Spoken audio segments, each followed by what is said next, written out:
Check, check, check.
Good morning. Let's do this. Be sure to get the stream, Facebook, YouTube, and Twitch. Like, follow, and subscribe. You can always listen to the show. Just download the app for free. Get us in your in-home smart speaker. Check us out on the website, rock1061.com. Marshall, what a weekend, man. It felt like I never really had one. Right? It was just kind of crazy. Yeah, from Saturday morning, we were out at the Walk Like Mad 5K over at South Effingham High School. It's after that, judging the King of the Hog barbecue competition. Then I went and drank all the beer at Double-Ation Brewing Company. They actually just literally gave me this T-shirt. I think I work there now. And then yesterday, all day recovering in my rejuvenation chamber of a house. Yeah, I honestly don't know if I had much of a weekend. Some of that barbecue out at Harley was some of the best barbecue I've ever had in my life. Those ribs, wherever those ribs came from, I forget the name of the barbecue people. The Meat & Spot. Oh, man. Oh, good Lord. Those were hands down some of the best ribs ever. They were so good, they should be illegal. It was just a great time watching a coworker that you didn't know was in a band take the stage in a band. Right. Always interesting. Yeah. Jonathan Cabrera, man, bringing it on the bass. He was great. Yeah. He had so much fun. He was stoned. You think? No human plays the bongos like that, not stoned. Our coworker, big time drug guy. Dude, CEW at Coastal Empire Wrestling Friday night. These guys took it to a whole new level in the ladder match to crown the first ever heavyweight champion. Right. Bleeding all over the place. I mean, if you're sitting in the front row and didn't get splashed with blood, wow. I mean, it was crazy. I haven't seen an indie match like that in such a long time. With everything going on the way it is, I don't think I want blood splashing in or on around Just me. don't breathe on here. You're fine. Yeah, seems like a bit of an issue. No, man, it was a wild week. I left Harley on Saturday, and it felt like the Walk Like Mad walk was like a week prior.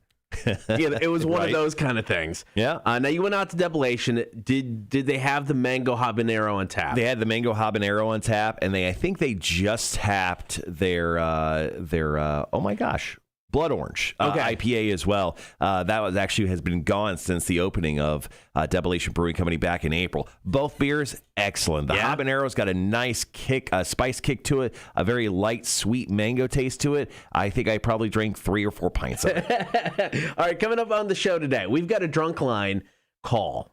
I don't know if there's cussing in it or not, because I don't know what he's saying. Oh, okay. So it's a good one. I think the word anal may pop up, but I'm not sure.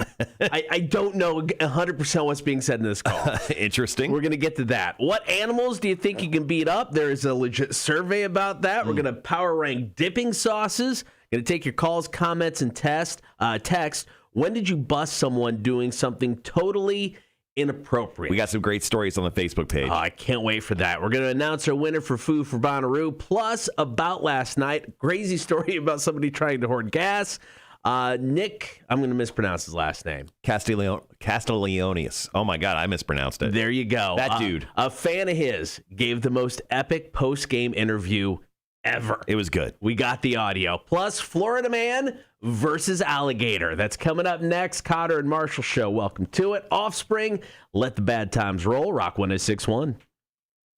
I'm not awake enough yet to say that last name. Castiglionis. Is it Castiglionis? Yes. Okay. Because I'm like, are the L's silent? I don't know.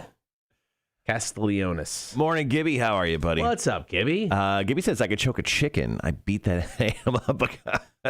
Bet you could. Vic chokes chicken every Thursday.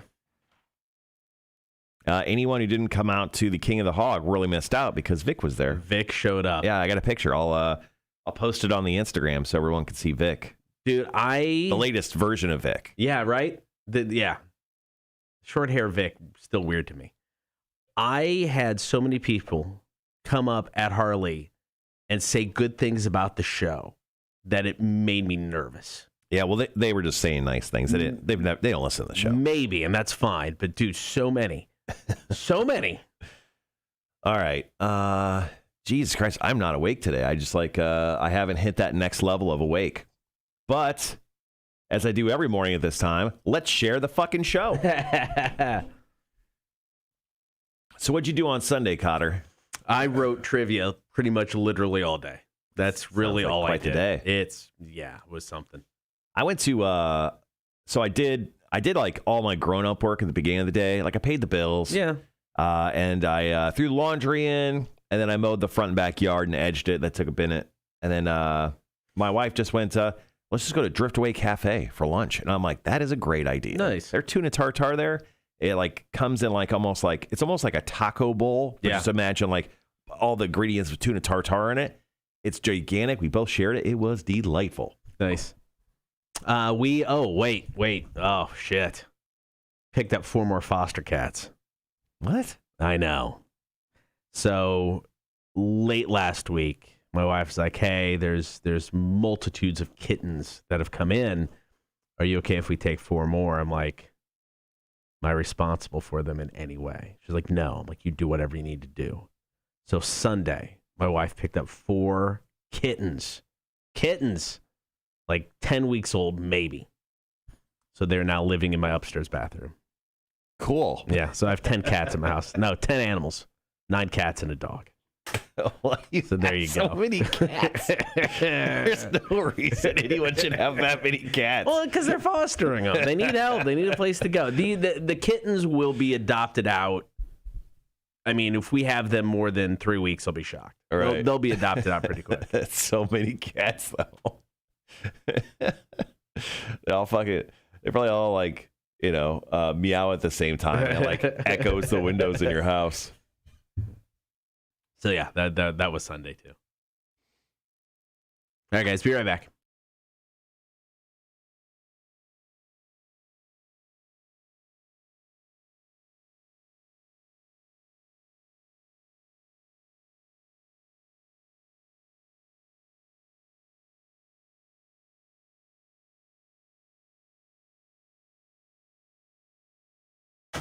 Good morning. Thank you for hanging out today on this Monday. Connor and Marshall, get the stream. Join the horde. Facebook, YouTube, and Twitch. Let's jump right into About Last Night story number 1. Now, this may sound just like a typical Friday night in Florida. A man had to wrestle an alligator this past week. He wasn't high on angel dust. He was just trying to save his dog's life. Mike McCoy taking a walk with his dog, Jake. Walking around a pond. Dog wandered off into a bush, do his business. Alligator came out of the water and grabbed his dog. And it started doing that death roll thing, according to its owner. And that's a scary moment, man, especially for any dog owner out there. But this dude, he is a man. He is a Florida man. He said he had read stories about alligators, knew what to do. So why not? Let's jump into the pond and save my dog's life. Dude thumbed the gator in the eye. Right. And then tried to pick it up out of the water, so couldn't go anywhere until his dog was freed. Here's the guy, Mike McCoy, talking to reporters after the incident. On a death roll with that old gator. I got around, thumbed him in the eye, picked him off the ground, picked him out of the water so he couldn't get anywhere until he let the dog go. And in the interim, he decided, well, okay, I don't have him, I'll bite you. No hesitation. It's just the way it is. So he ended up getting like bites on both hands. Yeah, I just loved how he's so casual. He was like, yeah, and I had my dog, and I just thumbed that alligator in its eye all the way down. Like he talked about in the story how his finger went all the way into the gator's eye. And I'm like, oh, my God. That's why we had to play that audio right there, because that guy, he is a serial killer. So there's a school nearby the pond. There's a teacher who saw the incident go down, so he reached out to the nurse. Nurse came over and like bandaged up Mike. The officer on duty called the cops. They came out. Now, everybody's kind of lucky to be alive, but the dog, I was watching the video afterwards. I mean, he's got stitches all over the place, but still just bundles energy, man. Yeah, I mean, that's a brand new chocolate lab that he has. It's going to come out of this just fine. He literally has bandages on both hands. It looks like he touched the stove on like he fell onto it. But good for Florida man right here, doing actually something good instead of being high on PCP. Now, they said the gator's like 7 to 9 feet long. Yeah. Would you have dove into a pond to save your dog? Depends on which dog. I think I would have. Obviously, I'm not in that situation. Right. But if I was, I feel like I would have. Now, he said it was because of what he read about gators, and he felt he knew how to handle the situation is why he did it. Well, I don't think you're going to knock out a gator. I don't think anyone has Mike Tyson enough to knock a gator out with a single punch. So, yeah, I think the obvious thing is to go for the eyes. No, it's a good call. All right, we're going to talk about Nick Castellanos next. A fan of his gave the best post-game interview ever. Nick will probably ended up being suspended. We got details coming up next. Cotter and Marshall Show, Rock 106.1. Coffee time. Go get coffee, man.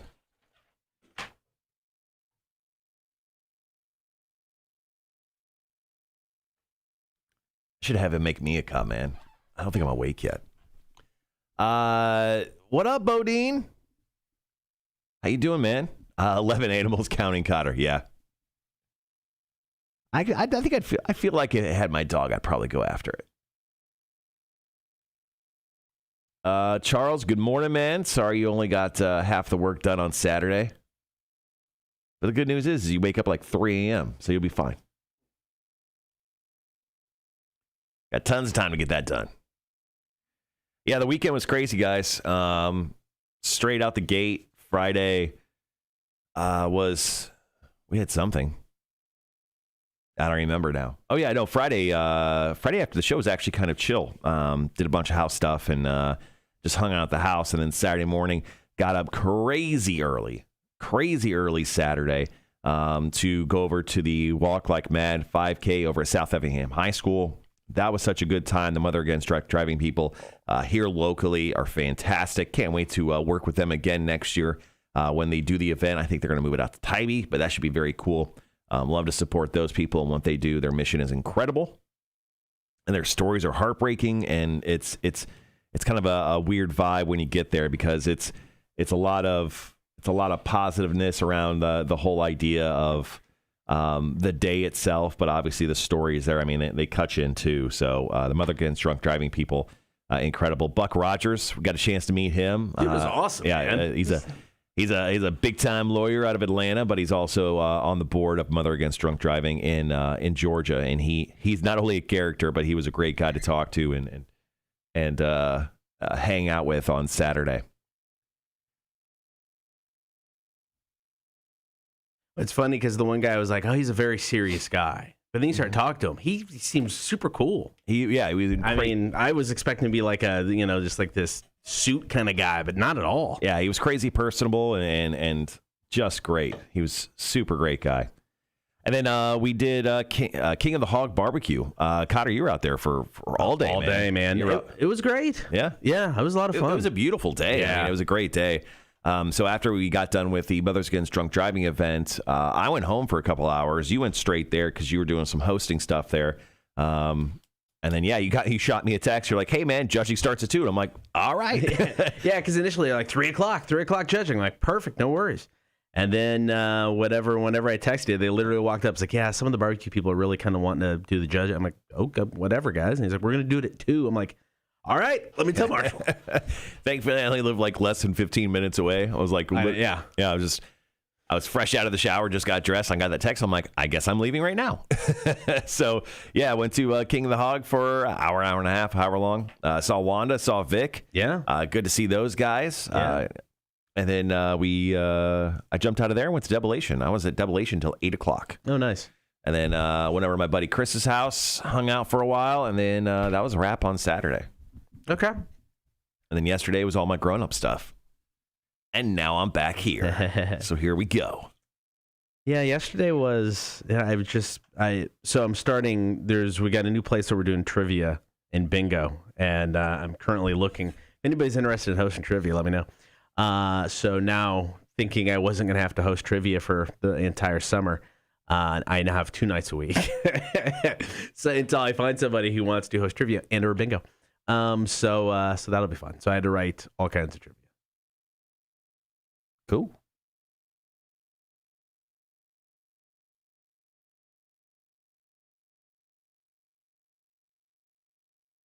Oh, we've already gotten a bot. Damn. Bigfollows.com. I gotta finish. I got a few minutes of spots left. Sublime What I Got is coming up.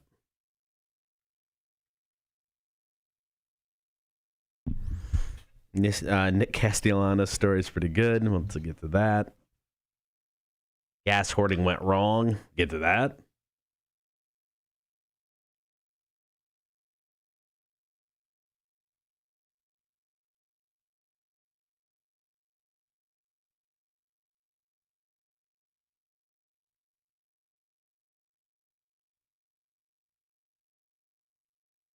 Where's your new trivia spot at, man? New Realm. Oh, nice. Officially starting Tonight. Are you going out to host that? Yep. 7 o'clock though. 7 o'clock. Good. So that's plus. It's not 9. But I guess so. I got that. Then they wanted trivia and bingo. So I got bingo on Wednesday. So that'll be fun. But definitely looking for somebody interested in hosting. I got a couple people interested. So just got to have them come out. I'm going to get the first week out of the way, do that before I bring anybody out for training. Right. So see how it goes week number 1. But no, it should be good. I'm excited about it. Love that place. I'll have some New Realm beers tonight.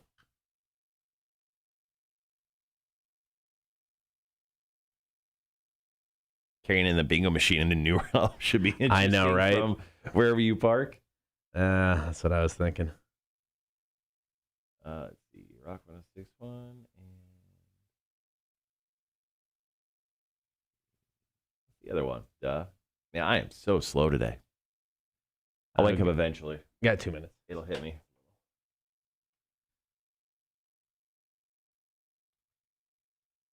Morning, Mac. What up, Mac?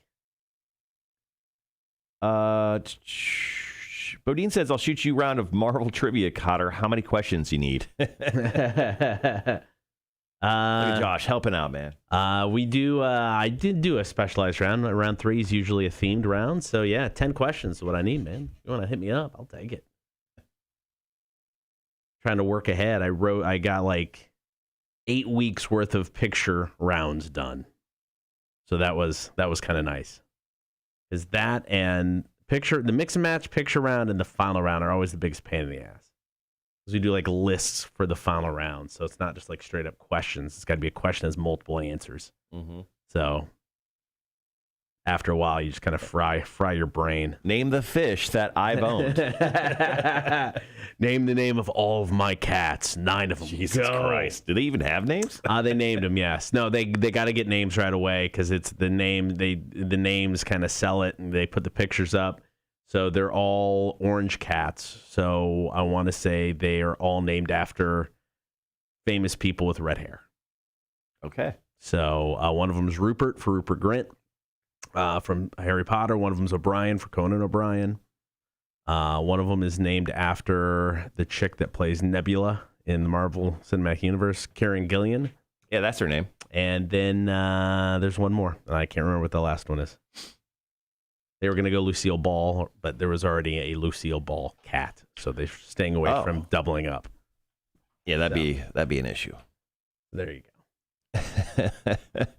Morning, guys. Morning, Dave. Charles goes, Cotter sounds so jacked about hosting trivia. I was just, dude, I'm excited to be out in New Roma. That's awesome. But I was like, I get the summer off. Don't host any trivia. It lasted a week. Be right back. Aaron Marshall Show, Rock 106.1. All right, it's time for story number 2 about last night. Nick Castellanos of the Reds and the fan gave a great post-game interview on Saturday. But first, a little bit of backstory. So Castellanos hit a home run opening day against the Cardinals. Maybe he showboated a little. Then he was plunked later in the series. Maybe it was retaliation. Yep. Then while he was on base after getting hit by the pitch, there was a wild pitch. He ended up scoring. He flexed on the pitcher. You kind of yell at him. He was basically jacked up. He was just excited. I don't think he really yelled at the catcher. He just kind of flexed and he screamed like any NBA player after a dunk. Right. That's the exact thing that happened. That's all he did. Well, Molina, the catcher for the Cardinals, shoved him, and then the benches cleared. So Nick was suspended for 2 games. And I think Stupid. Right. And I think a lot of people just thought that was dumb. So caught everybody up. So it's Saturday now. Reds are in Colorado. Castellanos hits a home run. And when he's done rounding the bases, there's a dude in a Reds jersey in the stand. He just goes over, give him a little bit of fist bump. Yeah, I mean, he's on the road. There's a Reds fan. Why not? Go treat your fans. So the announcers after the game talking to Nick, and they're like, hey, man, what was up with the fist bump? Is he a buddy? Do you know the guy? And Nick's like, well, the guy's right here. Why don't you just ask him the story behind the fist bump? Well, he did. And they put this guy live on TV.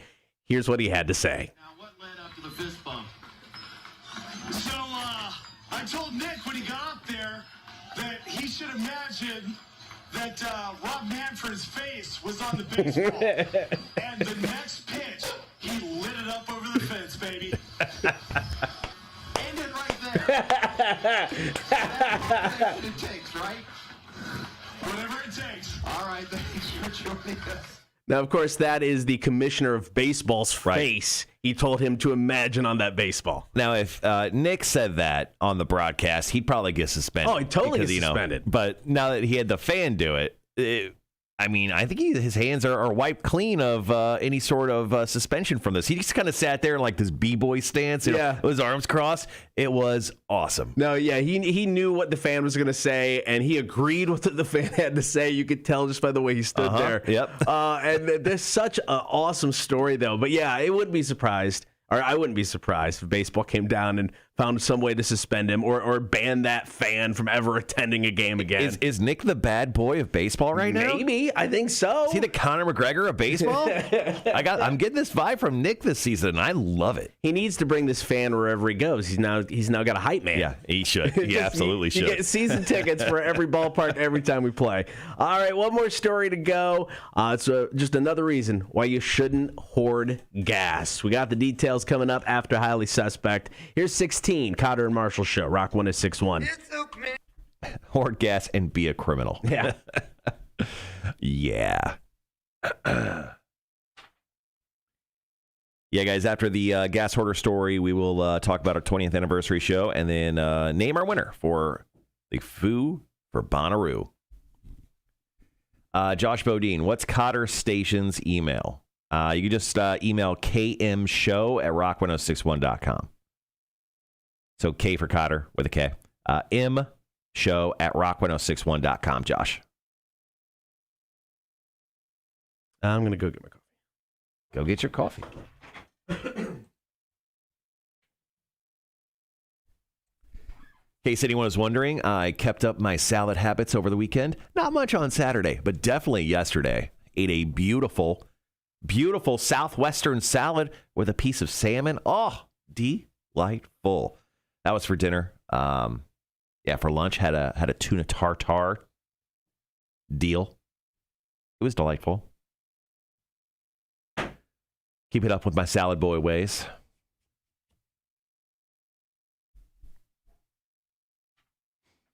So our call-in today, our call, comment, text today is an interesting question. When did you bust someone doing something totally inappropriate? That should be a fun question to go over. We already have some great stories on the Facebook page. If you want to share yours there, you totally can. If you'd like to drop it into the chat today, you definitely can as well. But that'll be our call-in top of the 7 o'clock hour. When did you bust someone doing something totally inappropriate? And that I have a quick story. I wouldn't say just one quick story on that I'll bring up during the call-in. Gibby says, have you tried the Chick-fil-A lemon Parmesan salad? Delish. I have not. As salad boy, I'll have to check that one out. Had another salad last night. I had store-bought frozen pizza for the first time in probably 3 years. Because after we, picked up 4 more cats. Are you feeding the cats pizza? Yes. Jesus. Yes. That's why they love us so much. Oh. No. One Love. If you guys ever foster for One Love, it's like you can't walk out of there without 12 pounds of just stuff. Okay. Because they're like, what do you need? You need this? Here's food. You need some litter? Here's your litter. You need this? All right, and they just load you up. So, but no, and it was, so we just didn't want to do anything. So I can't remember the name of it. Crazy Mike's, Wild Mike. I don't know. It was a brand I'd never gotten before. For frozen pizza, not too bad. Okay.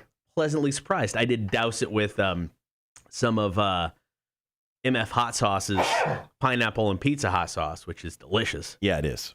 So it was good. Woo. KM show at rock1061.com. Josh. Thank you, Gibby. We're running way early. I'm going to run the next song here. Okay.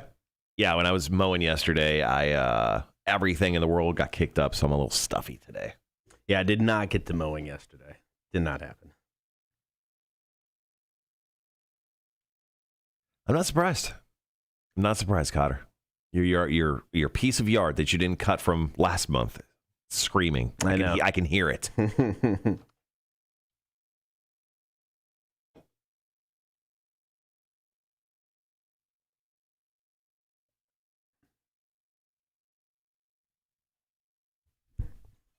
So saw the band Even Pete for the first time. They opened the Harley thing. Really good. Cover band. Good stuff. They started with Collective Soul's Gel, which is just like, cool. I don't know. I just hadn't heard that song in forever, so it's just kind of a random yet awesome song to start a show with. So all kinds of great stuff there. The lead singer reminds me of Dante from Clerks. Just he looks like Dante from Clerks. Okay. But it was a fun band. Good stuff.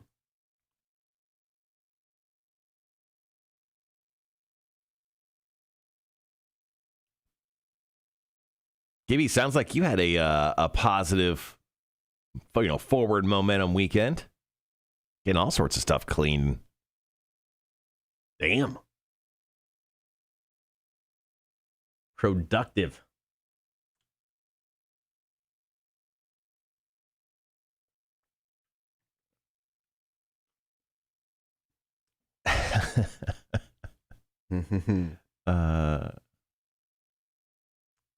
But at my 8 balls defense, my son was supposed to. Well, that's good. Yeah, I would definitely blame my family for that too. For not deep cleaning your pool. I vacuumed the pool yesterday. Nice. The pool's all set. Put a bag of salt in there. She's running good. Just got to wait till it warms up a little bit. I don't know if you saw, man. The temperature, the temperature goes up into the 90s this weekend. Oh, I did not. Yeah, so I think this weekend is definitely going to be a pool weekend because all the stations here at DBC, we don't really have anything going on. There are no remotes or anything, so awesome.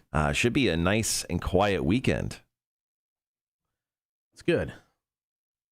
We've got my kid graduates this week. That's Friday? Yeah. No, the graduation is tomorrow. Oh, okay, yeah. So then we're just having the get together on Friday. Mm-hmm. So.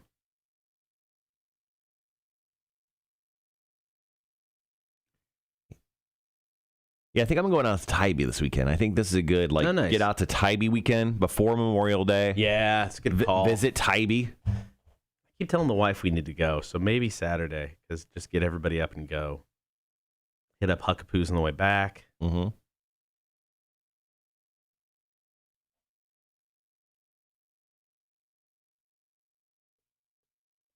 All right, guys, got about 50 seconds. One more story to go for about last night.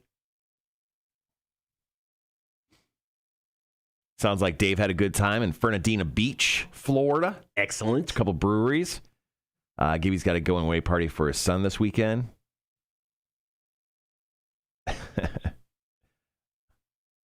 If we go to Tybee, it'll be early. I'm kind of thinking about going Friday after the show. Okay. And just like getting it out of the way, like leaving at like 10:30 in the morning and staying out there for a couple hours. Yeah, that's not a bad idea. I mean, I can't do that, but that's not a bad idea. Saturday, though, yeah, if you get out there, got to get out there like by 8. Any later and you're effed. All right, be right back, guys.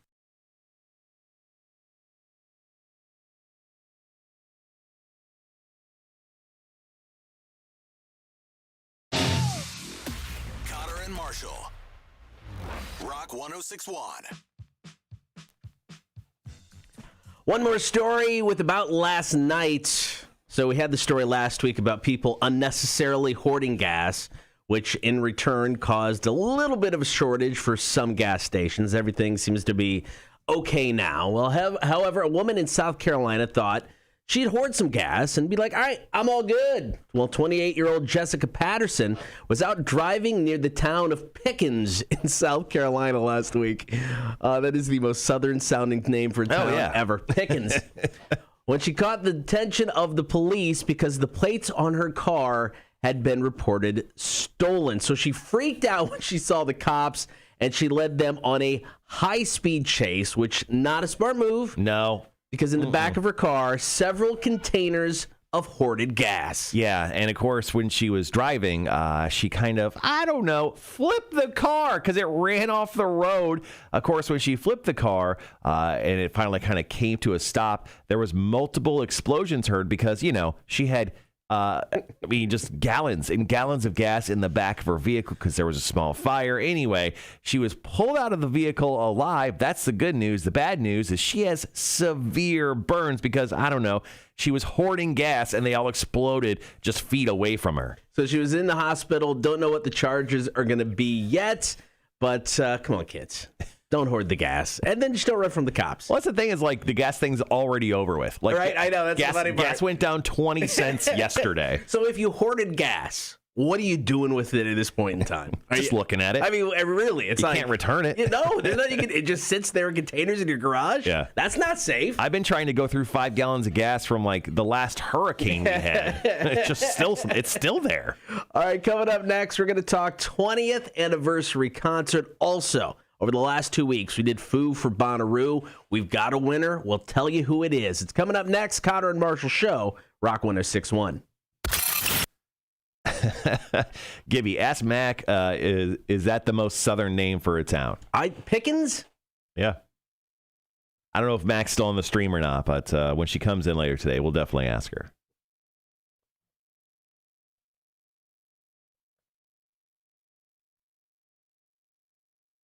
Then we'll have her say it. Pickens. Oh, man. Dude, I ran into a couple. So they just moved from Pennsylvania to the area. Been here since January. Mm-hmm. Found the station, found our show. This dude loves Torture Tuesday. Okay. I mean, his wife was talking about some other stuff we did, but he's like, Torture Tuesday, man. That's some of the funniest stuff ever. Younger couple? Older couple, probably in their 50s. Okay. And he was just like, yeah, man, Torture Tuesday.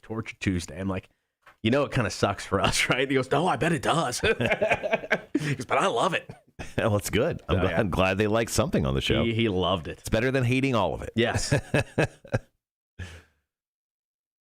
All right, guys. Once again, thanks for hanging out on the stream right now. Here in just a little bit, about 20 minutes, we're going to ask you guys, when did someone do something totally inappropriate and you found out about it or walked in on it? Tell us your stories, and we'll share it here in just a little bit. We are running early today, aren't we? We are, yeah. I don't know why, but we are. So probably because I'm not awake yet. Still dreaming this. Yeah, later on in the show, we're going to spin for Big Money Monday. We'll talk about dipping sauces, and we'll power rank them. I've got, let's see. I've got 7 written down. I only did 3. I got 3. You think I'm not going to pick any of your 3 sauces? I really hope not, because they are because they're the best. They're the best. I didn't need to think of anything else. Wow, I feel really good about my sauces. You really didn't plan for this, did you? No, I did plan for it. I just feel really good about my sauces. Okay. We'll also play trivia in the 8 o'clock hour. And then, of course, we'll answer the question I asked for the show. What animals could you beat up, or could you beat up a bear? There's some people who think they can, which is very, very interesting.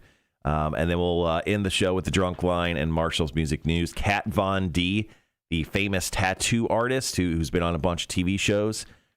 She has a band, and she has a new album coming out very soon, and it's actually not bad. I sat down and listened to it yesterday, so that's kind of how we'll break down the show today. Should be fun. Once we eventually wake up. We'll get there. It was a long weekend, man. Yes, it was. What did I do there?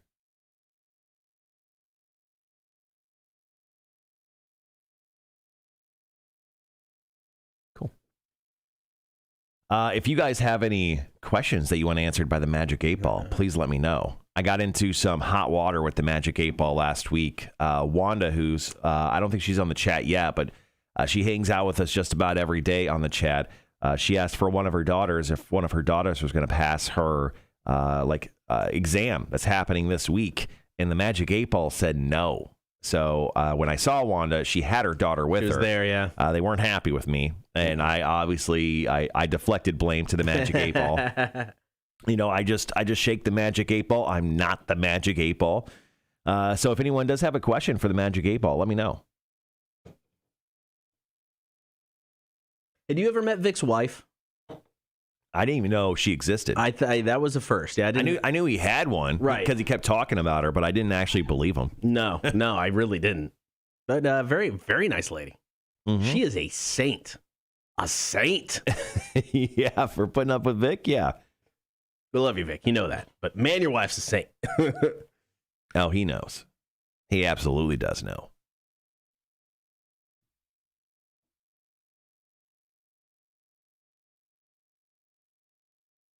I'm going to go shoot up some drugs real quick. I'll be right back. Okay, have fun.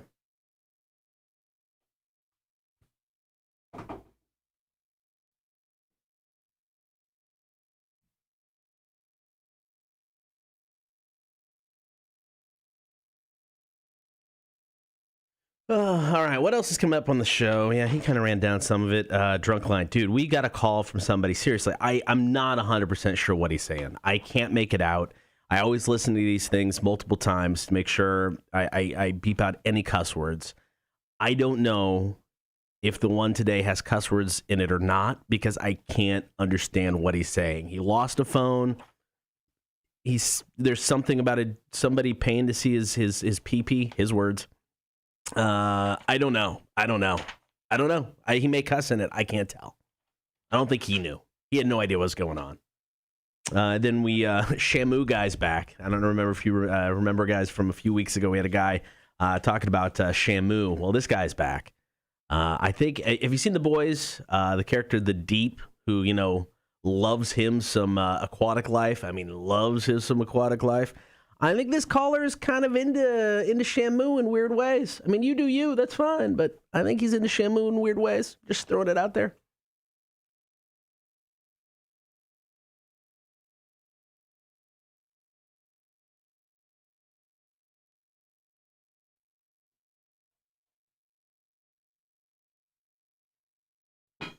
All right, we got about 3 minutes. We'll talk the concert and then our winner for Foo for Bonnaroo. Thanks to everybody who participated, man. All kinds of texts for that.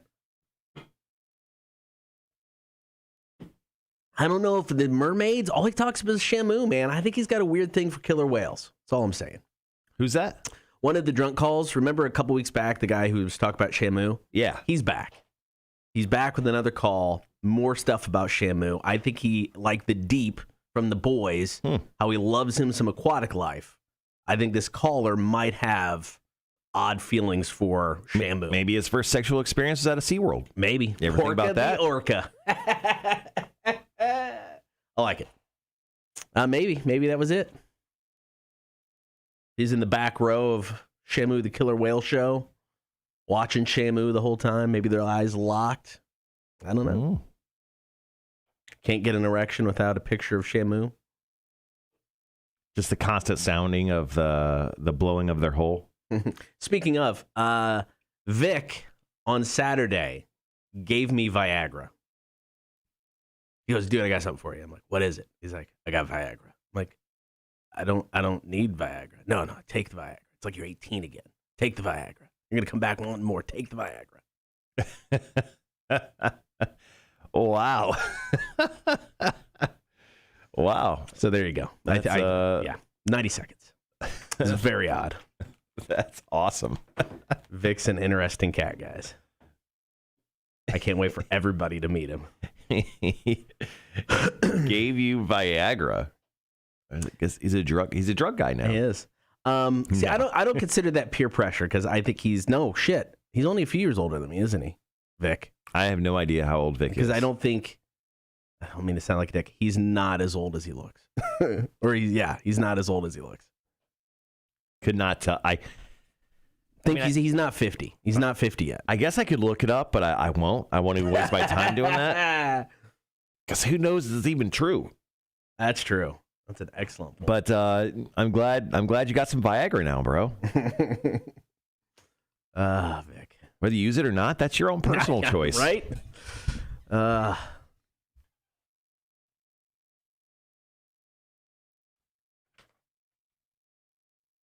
right, guys, got about 30 seconds. Last break of the hour.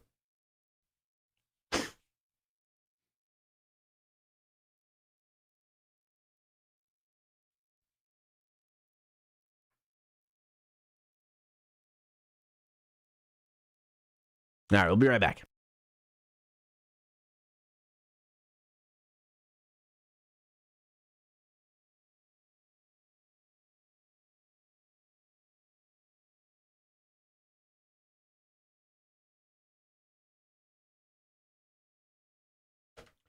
Good morning. Thank you for hanging out. Be sure to check out the stream, Facebook, YouTube, and Twitch. Like, follow, and subscribe while you're there.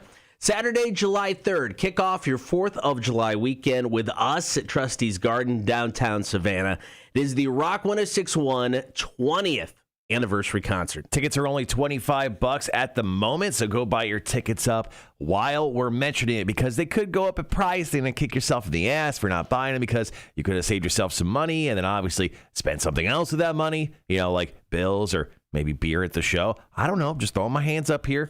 A lot of things you can buy with that money, but don't waste your time. Go buy your tickets right now. We're talking Puddle of Mud, Filter. We got Sponge, and, of course, local band Lilac. This is going to be a lot of fun. It's going to be the first big show in Savannah post-pandemic. It's really going to be the first big rock show in Savannah in over 10 years. In quite some time. I mean, it's stupid how long. Yeah, I mean, I think the biggest shows we've had are at Victory North. I mean, I honestly can't think of too many shows that have been locally based that we've had anything to do with. Nothing on this scale, at least. No, it's going to be awesome. We want everybody to come out, because here's the good thing: if this show goes over well, we'll do this again. And I mean, not just rock; it'll be multiple genres. So it's going to be a lot of fun. We can't wait to see everybody out there. July 3rd, Trustee's Garden, downtown Savannah. We're teamed up with Connect Savannah. It is the Rock 106.1 20th anniversary concert. Get your tickets now at etix.com or the website rock1061.com. Now, over the last couple of weeks, we were Foo for Bonnaroo. We had Foo Fighters tunes at the top of every hour. You text it in with the title, get yourself qualified for 3-day passes and hotel for Bonnaroo. I think it's safe to say we had hundreds, possibly even thousands of texts for this thing. But we have a winner, and one winner only. Sorry, just one winner on this one. This gentleman is going to win himself a pair of 3-day passes to Bonnaroo in Manchester, Tennessee, plus hotel stay, so we can actually go and enjoy the AC and the showers and the soaps that you're going to need in between each and every round of musical awesomeness that you'll be checking out. So congratulations to... You want me to say it? No, hold on. Ryan Goggins, Ryan Goggins, Ryan Goggins, Ryan Goggins, Ryan Goggins, Ryan Goggins, Ryan Goggins, Ryan Goggins, Ryan Goggins, Ryan Goggins, Ryan Goggins, Ryan Goggins, Ryan Goggins, Ryan Goggins, Ryan Goggins, Ryan Goggins, Ryan Goggins, Ryan Goggins, Ryan Goggins, Ryan Goggins, Ryan Goggins, baby. That's our boy. Congratulations. You're fooing. You're Bonnarooing. It's going to be so good. Congratulations. So congratulations to Ryan. Yes, 3-day passes and hotel. Foo for Bonnaroo. This could be a lot of fun, man. And, for him. Well, yeah, it's going to be a lot of fun for him. Send We can't pictures, go. man. Let us live vicariously through you. Please, I want to go. I know, right? And then we've got some other stuff in the works. So you guys keep listening about some fun stuff that's coming up. All right, top of the 7 o'clock hour. Call, comment, and text 800-394-1061. When did you bust someone doing something totally inappropriate? We want your calls. We want your comments. We want your text. 800-394-1061. It is the Cotter and Marshall Show, Rock 1061. Morning, Wanda. Morning, Wanda. Josh, I'm going to sing again hopefully next hour when I give away money, man.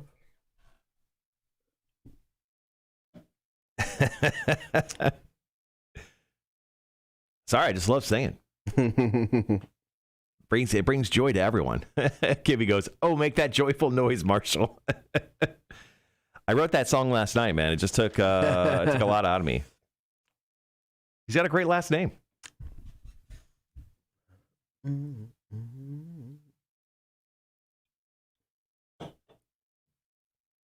Right, so let me move some stuff around here. Mm-hmm. Need 2 monster songs back to back. So there we go, a little bit better. Charles goes, Bonnaroo, like the lottery, I never win. Sorry, man. Sometimes it's your day, sometimes it's Ryan Goggins' day, and it's Ryan Goggins' day today. Give it up for Ryan Goggins. Although, I mean, it technically could be your day. How about this? You guys make sure to text in your first name and a number between 1 and 9. And here in less than an hour, we are going to spin for a $50 Visa gift card for Big Money Monday. I like it. Then if you win, I'll sing a song about you.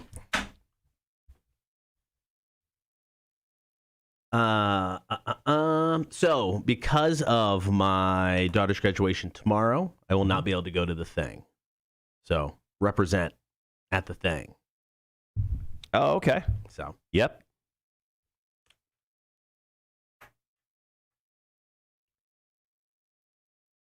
Ooh-wee.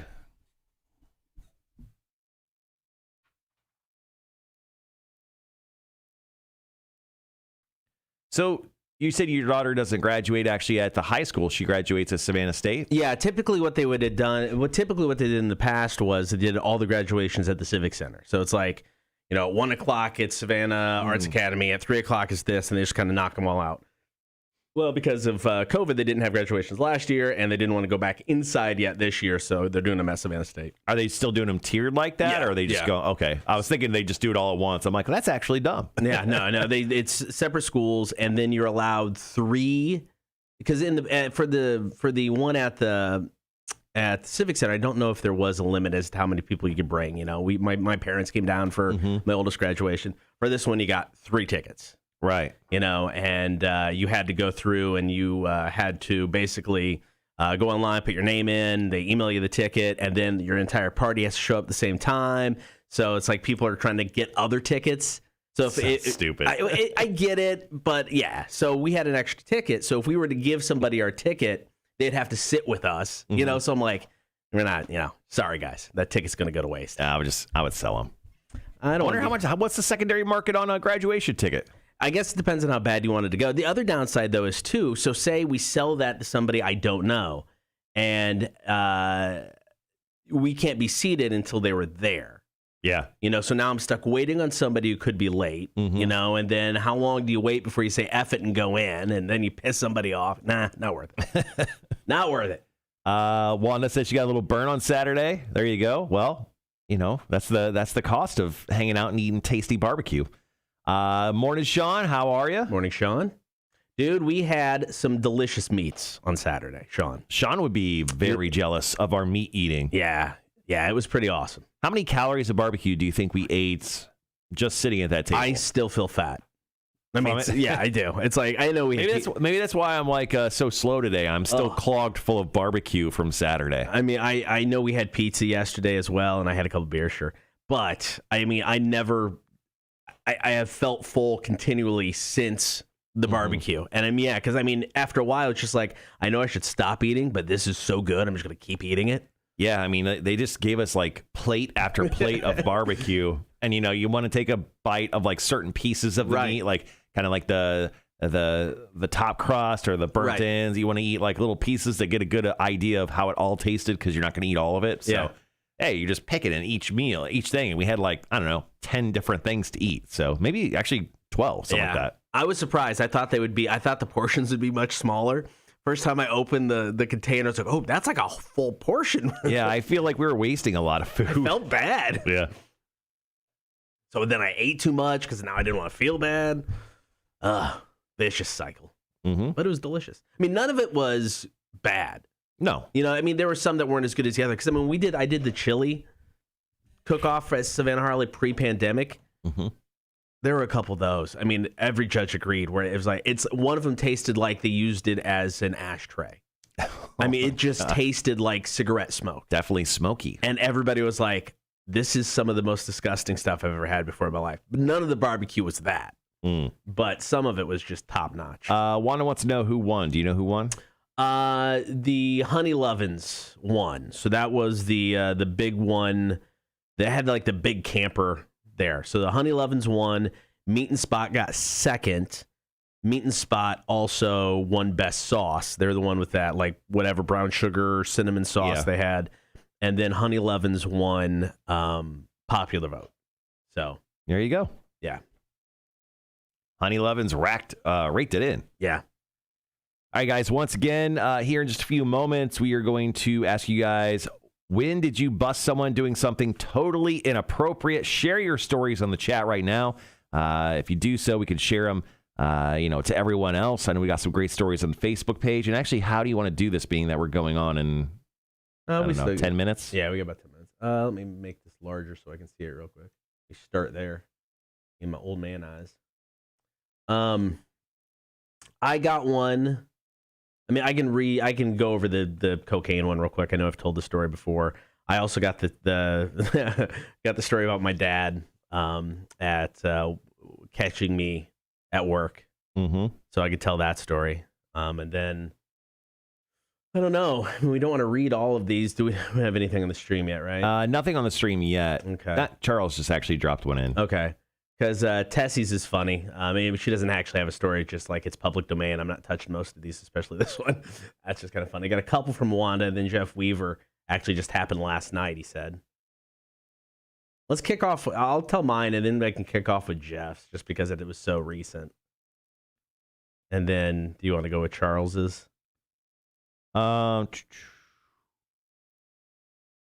Sorry, so you said you're going to go Jeff Weaver. Yeah. Then I could do Charles. Then it's Charles, and then we can go to the song, and then... Yeah, then we'll have a couple from Wanda here. Yeah, and you said you have one or two or something? Yeah, I have one. Okay, perfect.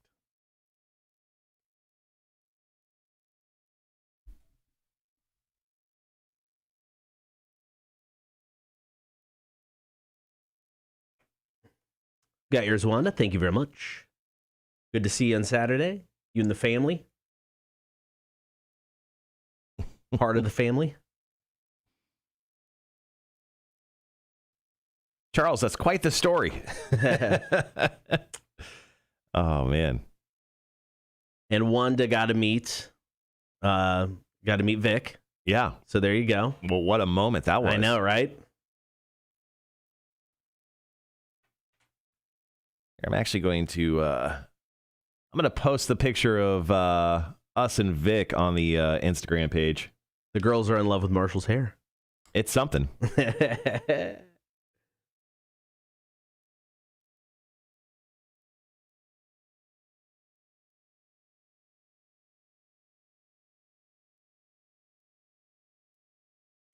I'm so jealous now. I ran into,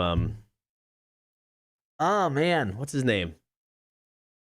Marcus Duff from Custom Hustle.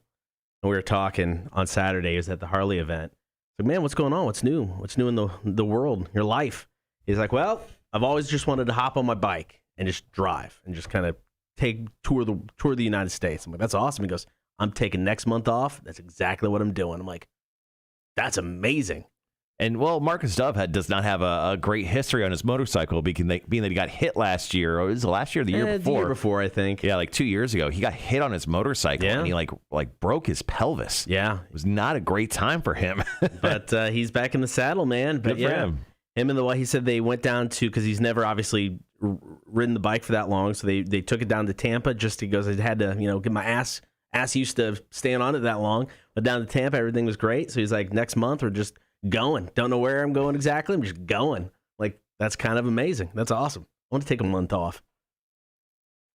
I should start my own successful business so I can do that.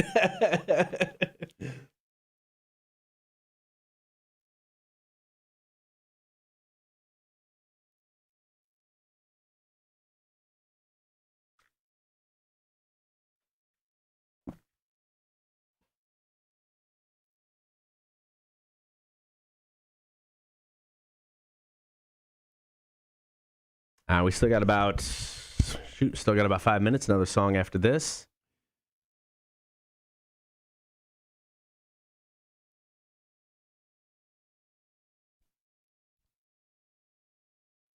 Okay, I just shared a picture of us and Vic on our Instagram page. If we want to talk about that later.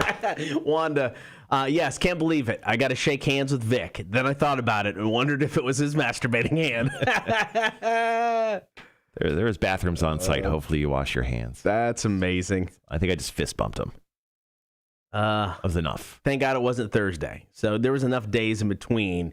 You think he would have washed his hands by then. So I think you're okay.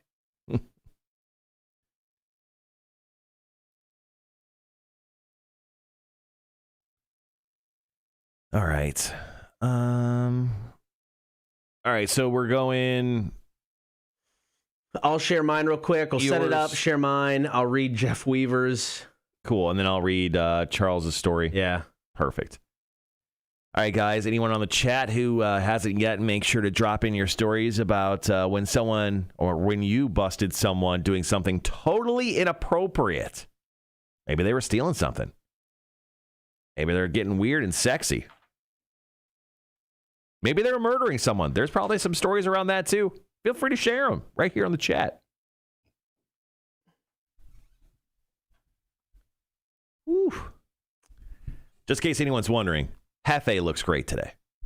I really was worried last week. We hadn't cleaned Hefe's tank in a minute, and it was gross. But with a good old water change, some water purification tablets, and the filter running it's always running, but the filter running away all the crap in there, tank's looking pristine. Now, you switched sides of his in-tank items, correct? Correct, yeah. So the middle like dangly things I got rid of. I threw them away. And then I switched his party cactus and the unicorn, yeah. So is he attached to the side of the tank? Or because he always went to the right side of the tank anyway. Is he on the right side still? So it's just that side of the tank he likes? Actually, he's currently up by the filter. Oh, so. Is he? Okay, I couldn't see him. I don't know. Just kind of curious if it was legitly the party cactus that he was a fan of. Yeah, I don't know. Come over to say hi. Once again, our fish, Hefe, the new music beta fish, he loves people. He loves faces, hates hands.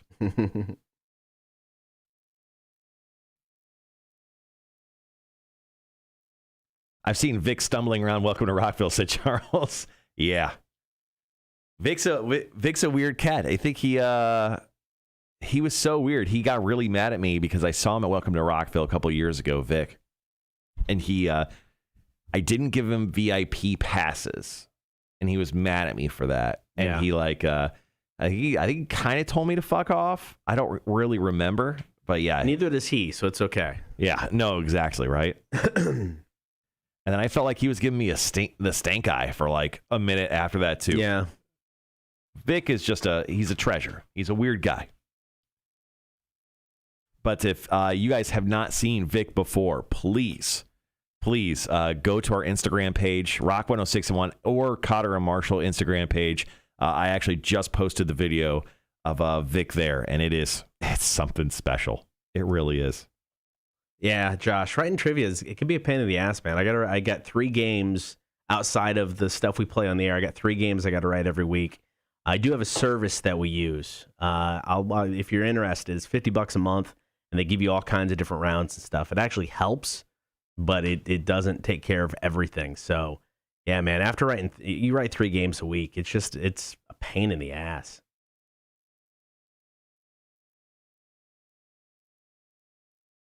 All right, we got less than a minute. Take your calls, comments, and texts. When did you bust someone doing something totally inappropriate?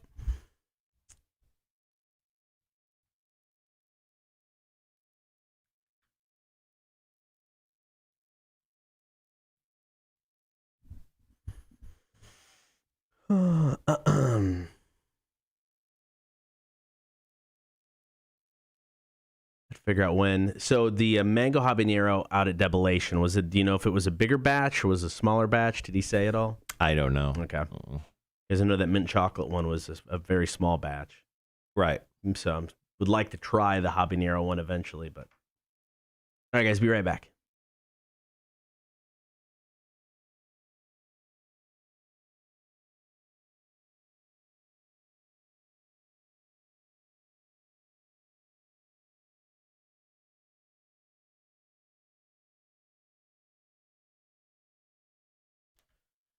Good morning. Thank you for hanging out. It is the Cotter and Marshall Show. Join the horde on the stream right now. You can check us out, Facebook, YouTube, and Twitch. Like, follow, and subscribe. As always, listen to the show. You can download the Rock 1061 app for free. You can get us on your in-home smart speaker or check us out at rock1061.com. This morning, we are taking your calls, comments, and texts.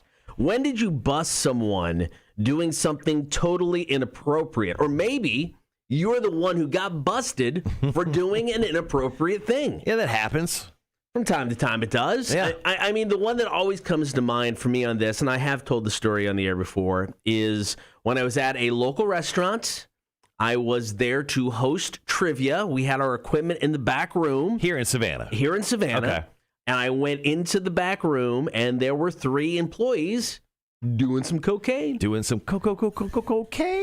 And I walked in and I went, I'll be back, guys. No worry. And I just turned and left because I'm like, I'm good. Don't need to see this. Still surprises me to this day that like those people just didn't turn around and be like, hey, what's up? You want to do some cocaine? They didn't seem stressed out that I walked in on them at all. Because they were on cocaine. Maybe. Yeah. I mean, they were just in like this back room. It was like a storage room. You open the door. I mean, they weren't hiding. You just open the door and they're right there. I'm just really offended they didn't ask you if you want any cocaine. I didn't stick around long enough to allow them to ask. Where you like open the door like, hey guys, and then like close the door? It was one of those things because I walked in because we had our equipment there. I was going to grab it. I saw what they were doing and they looked at me kind of like, what's up, man? I went, I'll be back. I'll come give us stuff later. And I just turned around and I left. And did you hang out with those people for the rest of the night? They're obviously workers at the restaurant. So. I know because they might have been kitchen staff. They might have been wait staff. I don't know. So you didn't have to have any eye contact with them for the rest of the night? No. Oh, that's perfect. I was able to avoid any and all contact. So it was pretty great. Yeah. So if you have a story, be sure to give us a call, comment, or text 800-394-1061.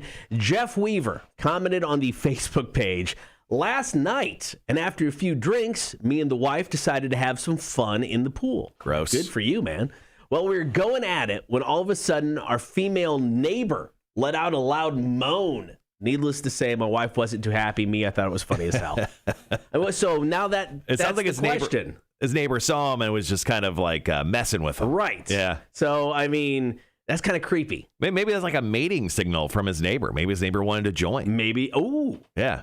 Ooh, open an odd door. So they were in a community pool? I'm guessing his pool, right? Oh. So that's the creepy part. Now you know your neighbor can watch you in your pool. Oh, okay. Yeah. Right? I mean, that makes things weird from here on out. That or they just went down like the community pool. Also extra gross. There's children that go in there. Gonna have to shock that to death. Just get rid of that water. 800-394-1061. Call, comment, and text. When did you bust someone doing something totally inappropriate? Or maybe you were the one who got busted on. So That's not what I meant to say. You know that, right? Sorry, I took that an entirely different way. Kind of like Jeff's wife. All right. So, you got busted on. Oh, that's possibly the funniest thing you've said on the show ever. That is a call-in topic for the show that we do in December when we're not on the air. Stream-only content. Oh, my gosh. Why in December? So many people are making love because it's cold outside. All right. Sorry about that. So from the stream, Charles says, so an inappropriate sighting I had was I was in college and I got up one morning around 4 to finish a paper. I went to take a shower to wake up in the athletic dorm at the time, and we had a communal shower. While I walked in on one of our defensive backs, Charles was obviously on the football team. He goes, I walked in on one of the defensive backs in the middle of the situation, as in pleasuring himself. Yeah, he goes, I made some noise so you'd hear me because obviously he was doing that. He goes, he just turned back to me and then kept going. What? Yeah, he goes, I just went back to my room and then just decided to take a shower later. That's commitment. His defensive back, not only is he's committed to the football team, committed to hygiene, but also committed to what most people say in the football industry, the process. I've never been walked in on while vicking myself.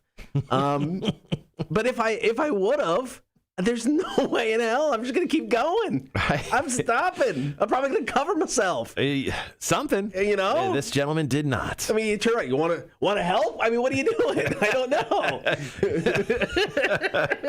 You need a towel after that or a squeegee or something? All right, call, comment, and text 800-394-1061. When did you bust someone doing something totally inappropriate, or maybe you were the one who was busted? How's that? 800-394-1061. More of your calls, comments, and texts next. Your Seether's Bruised and Bloodied, Rock 1061. Oh shit! All right, we got a crying call. there. Oh, all right, got a phone call. Here we go. There guys. we go. Don't mess this up, guys. Rock 1061. Who's this? Charlie. Hey, Charlie. What's going on, man? Good, man. You got a story for us? I do. All right. What do you got? Now, this is like 20 years ago, but I'm the one that got busted. Okay. My roommate had his girlfriend over, and they were on the pull-out couch in the living room, and I accidentally was a little hammered and rolled out there to grab some porn tapes out of the little thing, and they totally busted me and started laughing, and it was like, yeah, go do what you need to go do. Wait, so they were on the pull-out couch, like in a communal area, like a living room? Yeah, the living room, and and that's just where you kept your porn tapes? I think we kept the porn like underneath the TV there. You know, I don't think. Yeah. Easy access for everyone, man. You got to share. Right. Share the wealth. Yeah. Share the wealth. Right. These were VHS tapes, bro. These were like old school. Right. These were porns with plots. This wasn't just 5-minute chunks. This is a story. It's 3:00 in the morning, and Charlie here is putting them in the VHS rewinder, like the loud clunk sound, like. Like, what are you doing? Like, oh, it's just porn time, man. Sorry. Charlie, thanks in the game, man. No shame. Thanks for the call, brother. Thanks, man. Appreciate it. All right, man. See ya. Easy. That's awesome. All right, we'll get to that after I won't be able to get to it now, but. Max says, "Did I hear whore on the stream or horde on the stream?" You gotta start saying horde with more of a D.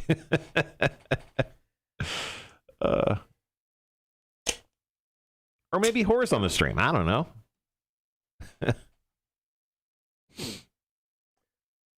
All right, we got about a minute 15. So we have. Is there anything else in the stream or just Wanda's? I don't have anything else on the stream right now. Okay. I got the one. I can tell one more about me real quick, or do you want to do yours? We haven't done yours yet. I can do mine, yeah. Go and do yours. Yeah, I'll set it up again, do yours. We have 2 from Wanda. Do you want to read each of them now? Do we want to save one? I mean, we've obviously got the call. We can save for the third break. Let's save one Wanda and one call for the third break. And here I can do one or two of mine. I guess I have a second one, and then you have one off the chat as well, right? Yeah, it's Tessie's. Yeah, it's really nothing though. It would have been one to read first. Oh, okay. So it's probably too late now because it's not a story. It's just kind of pleading the fifth, basically, is what she's doing. Mac actually just dropped a quick story. She goes, "I walked in on my XX watching porn on my pink laptop. Quite masculine." All right, we'll be right back, guys.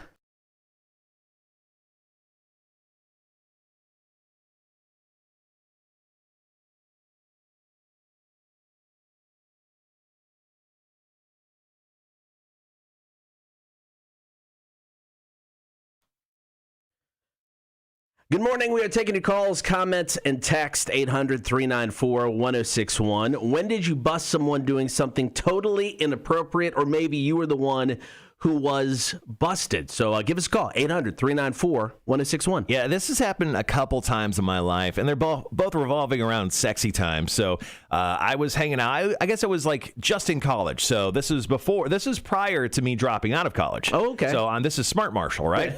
This is when you still had your life ahead of you. Oh, yeah. Goals and dreams. This was pure Smart Marshall lifetime. So I went to my buddy Mitch's house. Me and Mitch, we hung out all the time. We drank, did a bunch of drugs, and then we filmed ourselves doing a bunch of jackass like TV show stuff. That's just where I was in my life at that point. So I went to go hang out with him, and he had a girlfriend named Georgia, and she was this lovely girl.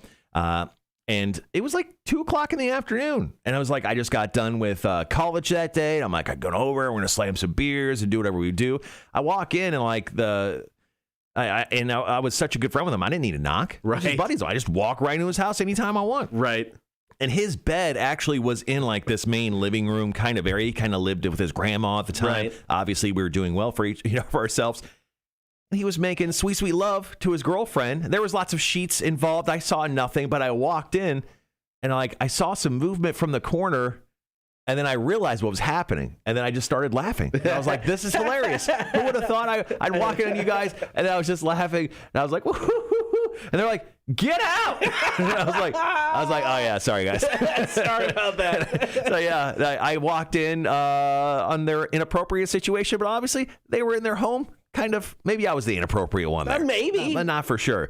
And then there was a time where I was working for the radio station, and I was hanging out with a girl that we worked with at the time. I think she was like a intern or a street teamer at the time. And sure, we were hanging out in a room after work one night. It was like 8-9 o'clock, and there were clothes off. And then we had our coworker Bob Singer walk into the room.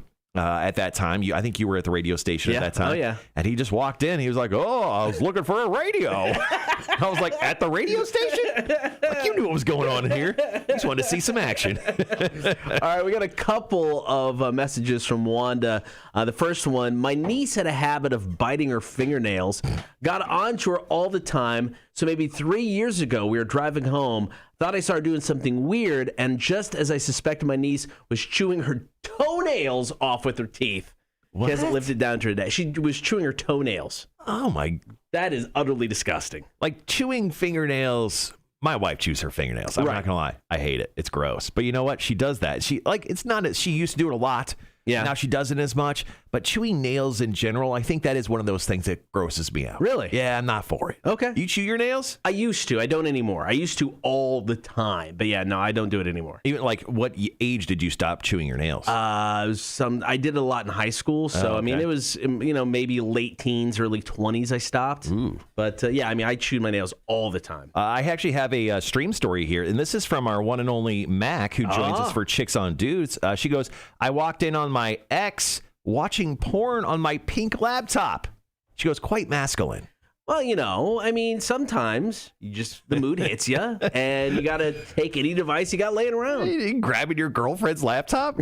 I don't know. Do you think he even tried to delete the history after she walked in on him? Well, I mean, she knew, so what's the point? I mean, now she knows. But now we can just watch it whenever. But what if he was watching some weird stuff? Oh, how weird was it, man? We got to know. Let us know. What was it? What level of weird on 1 to 5? Yeah. All right, taking your calls, comments, and texts, 800-394-1061. When did did you bust someone doing something totally inappropriate? When were you busted in on, if you were doing something inappropriate? More of your stories coming up next. Cotter and Marshall Show, Rock 1061.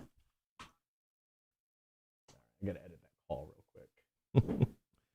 All right, guys, we're going to kill the audio on the stream for just a moment so Cotter can edit that call. Matt goes, volume was down, and so were his pants. It's a very interesting moment. Sorry, that's funny.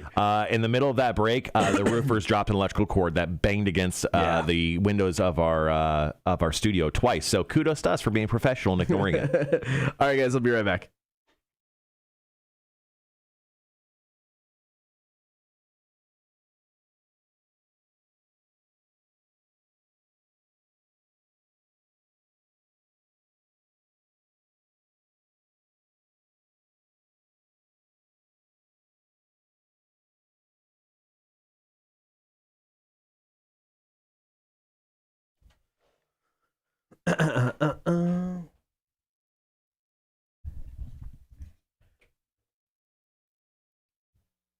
Rock 1061, who's this? This is Meredith. Meredith. Hey, Meredith, how's it going? Hey, how are y'all? Fantastic. You got a story for us? Okay. Yes. So I lived with a roommate in Atlanta, and we had a split apartment. And so it's not really my fault or her fault, but I sleepwalk, and I don't wear clothes to bed. Oh. So I went into her room thinking it was my room, and her boyfriend was like, yay. And I'm like, no. Like, I don't remember any of this because I'm still sleepwalking. Right. So she took me back to my room, put me to bed, and then called me the next morning, and she goes, you really have got to stop taking Ambien. Wow. So the boyfriend just thought, Because man. I kept telling him to move over. I was like, move over. He thought this was going to be the best night of his life, and Right. it turns out it was not. I mean, he was like, what is going on? I could never look Ben in the eyes. I was like, oh, boy, that poor guy. Wow. There you go. Hopes up and then dreams dashed right away. All right, y'all have a good day. Awesome. Thank you. Hopes weren't the only thing that were up. That's true. All right, guys. We'll be back. BRB.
Right. Check. All right, guys, back on the stream here with audio. Cotter just had to edit up those two quick calls that we got from Charlie and Meredith. They were awesome. So what we're going to do is we'll play Charlie's first. I actually have 3 stories from the stream. Once again, Phil, Josh, and Tony, thanks for dropping in your stories. We'll share all 3 of those real quick, and then we'll finish up the segment with our final call, which will be Meredith's call. That, once again, you heard live on the stream just a few moments ago. It's one of the perks of the stream. You get to hear everything first. Among other things, we cuss too. Like, what's your favorite cuss word, Cotter? Oh, fuck's my favorite cuss word. Well, fuck's great, yeah. It's just the most versatile word. Oh, how about this? What's your second favorite cuss word? I don't know. That's a good question. I think if you look at the power rankings of cuss words for us, shit is probably my second favorite. I love saying shit because it's so versatile. Right. That shit, you're the shit. That's true. That's literal shit. So much shit. Does everything. If you haven't watched the Netflix documentary with Nicolas Cage about the cuss words, cuss words, it is pretty good. Yeah. It's funny. Yeah, I watched all those. They're a little monotonous. There's a couple episodes that are kind of just there, but there's a few of them that are real shiners. Oh, last night I watched a first couple episodes of Love, Death, Robots. So essentially imagine Pixar just did adult stuff. That's what Love, Death, Robots is on Netflix. Yeah. I watched the first couple episodes of season 2 last night, and they're only like 15 minutes. Yeah. I mean, they're really short little stories. They're so fun. I think Wanda just power ranked her favorite cuss words. Fuck, shit, and motherfucker. Damn it, hell. Actually, I don't know. I think she just stubbed her toe. Or yelling at her kids. I don't know. Either one. So Wanda's great. So Wanda over the weekend, actually subsequently the last few weekends, has been sending us like her dinners and like what she makes. And she makes amazing meals for her family. And she's got a large family, so she cooks these ridiculously like complex meals. I'm big and dumb, so I make no concessions that I'm not a great cook. But yesterday, I think it was yesterday, I don't know, morning or something, she sent, oh, hey, check out what I cooked. And I'm like, I eat salads. I may eat a salad later. So I actually later last night when I was eating my salmon and my salad, I sent her a picture and I go, no big deal. Check this out. And she sent me a picture of what she ate. She ate this like amazing looking pork chop, mac and cheese, like all this delicious stuff. And I'm over here eating salmon and salad like an idiot. So anyway, I mean, at some point, I think Wanda has to come in and make us a meal. Oh, there you go. Make us a meal of food. I like that. She said her pork chop was 10 out of 10, the best pork chop she's ever ate. Damn. Yeah, which is a sick flex because she made it.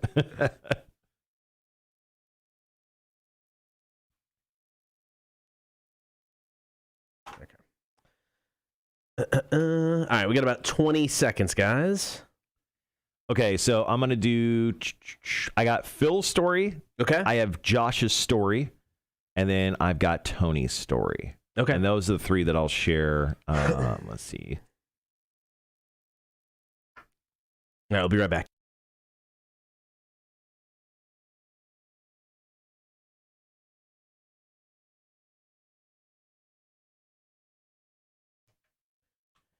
We're going to take your calls, comments, and texts today. 800-394-1061. When did you bust someone doing something totally inappropriate? Or maybe you were the one who was busted. And in this situation, I was totally the one who was busted. Oh, you were busted on? I was busted on. Oh, so rough. No, anyway, so I've said it before. I used to work at a gas station / liquor store when I was in high school. Yeah, those were your peak days. It was downhill ever since. Yeah. So they had, a magazine section. So they had Playboys and stuff like that. So I was on a break. So I decided I'm going to check out the latest issue of Playboy. Oh, you're reading the articles. I'm totally reading the articles. Yeah. So I took it into the back break room. It was a Friday, Saturday night. Nobody was coming in. You know what I mean? It was just like whatever. Right. No big boss was there. It was me and who was ever working the register. So I was back there for a little bit, and then I came walking out. My break was over. I was going to put the magazine back, get back to work. As I'm walking out, trying to discreetly hide this magazine. Sure. My dad had come up to the store to grab something, and I walk right into him as I'm walking out, and I'm like, "Hey, what's going on?" He's like, "What do you got there?" I went, I just kind of slowly hold it up. He's like, "Nice," and I just walk out. And I put it on. It was so embarrassing, completely humiliating. It's like, yeah, it was Looking at articles? No, I was looking at pictures, Dad. I'm sorry. Yeah. All right, so 800-394-1061. Call, comment, and text your story. Got a great one from Charlie involving some porn. 20 years ago, but I'm the one that got busted. Okay. My roommate had his girlfriend over, and they were on the pull-out couch in the living room, and I accidentally was a little hammered and rolled out there to grab some porn tapes out of the little thing, and they totally busted me and started laughing, and was like, "Yeah, go do what you need to go do." Wait, so they were on the pull-out couch, like in a communal area, like a living room? Yeah, the living room, and And that's just where you I kept don't your know porn why. tapes? I think we kept the porn like in the underneath the TV there. You know, I don't think. Yeah. Easy access for everyone, man. You got to share. Right. Share the wealth. Yeah. Share the wealth. Right. And these were VHS tapes, bro. These were like old school. These were porns with plots. You know, this wasn't just 5-minute chunks. This is a story. It's 3 o'clock in the morning, and Charlie here is putting them in the VHS rewinder, like the loud clunk sound, like, like what are you doing? Like, oh, it's just porn time, man. You'd think you'd keep one or two in the room just so you had easy access to I it. don't know. Maybe, just keep your favorites. Keep the hits in the room. Yeah, there you go. leave the rest of the stuff for everyone else. Great story, Charlie. Thank you so much for calling in. I got some stories here on the chat. Phil actually chimed in and goes, my freshman year in college, I went to go back home one weekend and left my roommate in our dorm. Well, my car wouldn't start. As I'm walking back into the room on the phone with my mom, there's my roommate vicking himself. Oh, no. Oh, that's awkward. Our buddy Josh, who actually was in a band back in the day, he goes, I had a girl ask me to listen to my own music while we were making Hanky Panky. He goes, I couldn't. It was like all of my friends were in the room with me. If once I turned it on, that's a weird thing. I didn't even think of that. That would be kind of weird. Yeah. What if he was just like judging himself playing on a recording, like, oh man, I feel like I could have done better on this one. I missed this. You know, just to have the feeling for that's funny. Yeah. Our friend Tony, who owns a business, she goes, I had cameras in an office we previously had. It would message me if someone entered during the night. Well, I got an alert logged in. Employees were doing it in the break room. She goes, I had a hard time looking at them for a few days. They no longer work for me. I don't know if they knew what I saw. Sometimes you don't want that power. No. I mean, I get why you have the cameras there, but there's some things you just never want to see. No, exactly. And like, you just have to stare at them the next couple of days. I would have definitely hired a cleaning company, and made it a purpose to come in during work hours while they're there to maybe clean that kitchen area. Yeah, it looks real dirty, filthy. One would say. Call, comment, and text 800-394-1061. When did you bust in on somebody doing something totally inappropriate, or were you busted in on? Great call from Meredith. What you got? So I lived with a roommate in Atlanta, and we had a split apartment. And so it's not really my fault or her fault, but I sleepwalk and I don't wear clothes to bed. Oh. So I went into her room thinking it was my room, and her boyfriend was like, yay. I don't remember any of this because I'm still sleepwalking. Right. She took me back to my room, put me to bed, and then called me the next morning, and she goes, you really have got to stop taking Ambien. Wow. I kept telling him to move over. I was like, move over. He thought this was going to be the best night of his life, and it turns out it was not. I mean, he was like, what is going on? I could never look Ben in the eyes. I was like, oh, Lord, that poor guy. Wow, there you go. Hopes up and then dreams dashed right away.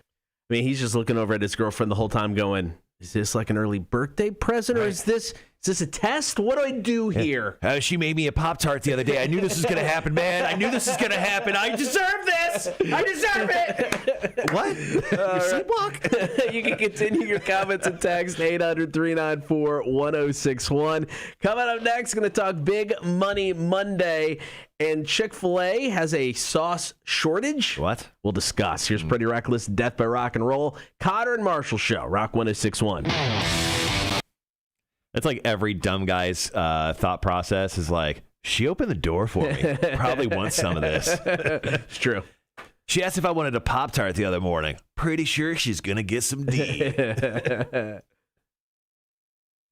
Thanks for those stories, guys. Yeah, That was that's awesome. great. The phone calls were great. I'm still not awake. Getting there. I've done drugs and Red Bull already. I don't know what's wrong with me. Too much meat. Still got all that meat in my system from Saturday. Too much hog. Too much hog. I took too much hog this weekend. I'm hog wasted still. Oh, shit. All right. Coming up next, I think Cotter even mentioned it here. I wasn't listening. Chick-fil-A shortage. And then obviously we have Big Money Monday. We've got to roll for Big Money Monday and hook one of you up with $50. God, I hope it's today. I hope we get to play the song. I hope I get to sing the song. I cannot wait. Max says, grab you a smelling salt, Marshall. Oh. All right. You want to fucking do it? Yeah, let's do it. Let's fucking do it. Let's do it. Let's fucking do it. It's been a while. You want to start it off? Yeah, I'll start. All right. Hold on. This is episode 4 of Cotter and Marshall Do Smelling Salts. We're not addicts. No. And No, I don't think so. If you are addicted to smelling salts, please see a professional. I don't know who they are. All right. Is there a professional? I'm ready.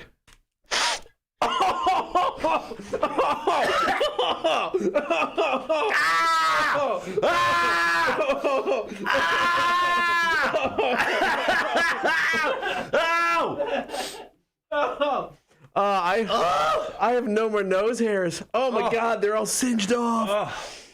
Woo! Hashtag assholes. That's got to be a shirt eventually, guys. I'm telling you. Not addicted to smelling salts. Not addicted. Quit anytime. Ooh, we can stop anytime. Anytime. Okay, I'm a little bit more awake now. Hashtag awake. The bags under my eyes would not say that, but I think I feel a little bit more awake now. How you feel? My eyes are watering. I'm ready to go. I still smell it. It's still there. Rhett goes, it hurts, so I'll do it again, Marshall. Wow. Seriously. Woo. Yeah, if you're going to be dumb, you got to be tough, and that's why I did it twice.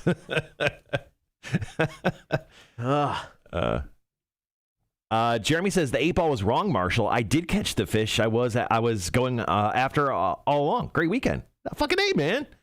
Wanda says FYI, Coca-Cola Energy are to be discontinued. Saw the article over the weekend. It's probably for the best, honestly. Morning, Greg. What up, Greg? All right, 30 seconds. I'm pumped and ready to go. I bet. Once again, I will be answering 8 ball questions all morning. It's just not like a one-time thing. Please, once again, if you have any questions for the 8 ball, make sure to throw them at me. And sometimes they're right and sometimes they're wrong. For Jeremy, it was wrong. No big deal. But it happens. Sometimes they're dead on. Okay? Like that time where Cotter asked if he was going to get some sexy time with his wife, and it said, yes. It was wrong. Okay? All right, guys, be right back. Cotter and Marshall Show. Rock 106.1. Good morning. Be sure to get the stream. Join the Horde. Facebook, YouTube, and Twitch. Hard D. Horde. I just saw what I did there. I know you did. This is a day of innuendos. All right, like, follow, and subscribe while you're there. Of course, you can listen to the show. You can download the Rock 106.1 app for free. You can get us in your in-home smart speaker. Also, the website, rock1061.com. We're just moments away from hopefully giving away a $50 gift card with Big Money Monday. So if you want in on this possibility of winning a $50 gift card, you need to text us right now your first name and a number between 1 and 9. Then we'll randomly choose one of you, and then we'll roll for you in mere moments to see if you do win a $50 gift card. If you win, I will sing you a song. Now, don't pick all the numbers. Don't pick 34. Right. It's just 1 through 9. Pick one of those numbers. Yeah, so if you choose number 1, if balls 1, 11, 21, 71 show up, you win. It's that simple. All right, so first, there was talk of a chicken shortage across the country. Then there was talk of the gas shortage, which we kind of made real by hoarding some gas and panic buying last week. Right. I think we've calmed down there. But this one's legit, man. Supposedly, there is a shortage of dipping sauces in the United States. That's insane. Chick-fil-A is rationing out sauces. They're saying to all of their employees across all 2,600 locations across the country, one sauce per entree. I mean, how many sauces do you get when you get Chick-fil-A, bro? I normally get 2 or 3. Really? I'm a big sauce guy. Are you a multiple sauce guy from Chick-fil-A? Or are you just like straight up Polynesian, straight up honey mustard? Honey mustard. Yeah. I get the honey mustard. Now, I like the other sauces, but I really enjoy their honey mustard. So, yeah, I'm straight up honey mustard. But, yeah, I mean, if it's a sauce I like, give me 2 or 3. I mean, I'm going to use at least 2 or 3 per meal. I agree with that. But I think in this time of need, I think we can all knock it down to 1. I think that's something like, I think all Americans can be like, you know what? I will only take 1 sauce for the greater good of Chick-fil-A. Look, I didn't hoard gas. I'm not hoarding chicken wings. Yeah? Don't tell me how many sauces I could have. I mean, just give me 2. That's the most American thing you've ever screamed. Give me at least 2. I don't know. I mean, I get what they're doing. They're trying to, save the sauce so everybody gets some so you can share around. But the line at this Chick-fil-A, right around the corner. Yeah. I mean, I get it. So, I mean, that line will come out onto Mall Boulevard a bunch. So if they've got the double lane. So, I mean, you're talking, there could be 20 to 30 people in line at a time. Yeah. Especially around lunch hour. That's a lot of sauce. Yeah, I get it. They're going through a lot of sauces. But I think, once again, as Americans, we can all just say, you know what, 1 sauce. And let's face it, you've got Chick-fil-A sauce in your office drawer. Like everyone, yeah. I am the king of sauces. If you need a sauce, come see me in my office. I've got sauces for days from every place in my drawers. I'm a hoarder. I'm a bit of a hoarder when it comes to sauces, bro. All right, coming up next, keep those sauces in mind because we're going to power rank our dipping sauces. The best dipping sauces ever. The power rank is coming up next. Also, Big Money Monday. Don't forget, text us your first name, 1 number, 1 through 9, your chance to win a $50 gift card. It is the Cotter and Marshall Show. Rock 1061. Josh goes, you singing a song is not a prize, Marshall. Okay, I'm a little stuffy this morning. Real critic today, Josh. We're going to come right out of the stop sign. Okay. Elaine says, we need that honey cinnamon sauce from the King of the Hog contest this weekend. Dude, legit. That stuff was so good. Let's see. Yeah.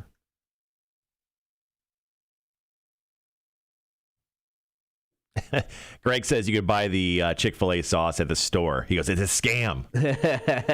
They just want to stop giving Americans free sauce.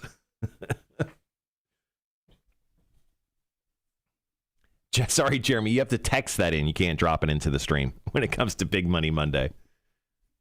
Oh, Sean just dropped in a question for the Magic 8 Ball. Nice.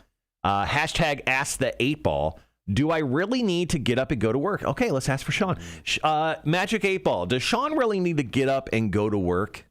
He's from Minnesota. Concentrate and ask again. Okay, I'm concentrating. Does Sean need to go to fucking work? Better not tell you now. Okay, I mean, it's really being cagey this morning, at least with that first question. So, sorry, Sean. You know what? Stay in bed 5 more minutes, then ask me that question again. Damn. Josh brought up the Szechuan sauce from McDonald's. Yeah.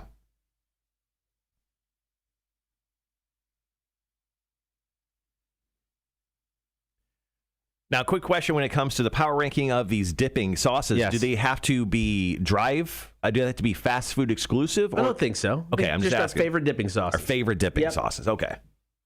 I wrote down 7. I went with 3. I'm a sauce aficionado. Oh, shit. I just thought of... Oh, nope. I'm going to change my list up. I just thought of one. Now I got to remember the name of it because it's like brand new. What is that? So one of the production guys that I worked with back in Peoria reached out to me a couple months ago. He's like, hey, man, I've created a new sauce. Can I send it to you? I'm like, sure. Okay. And it is like a sweet-ish. Right. It's like words are hard. Ranch, garlic ranch. Okay. It is fucking phenomenal. The bottle is gone. Wait, who sent it to you? Vito. I don't think you were there. This is when I first got it. I thought you were talking like Jeff Stevens. No. Vito sent it. What is it? What's the name of the sauce? Let me see. Forgot about that one. That's making my list.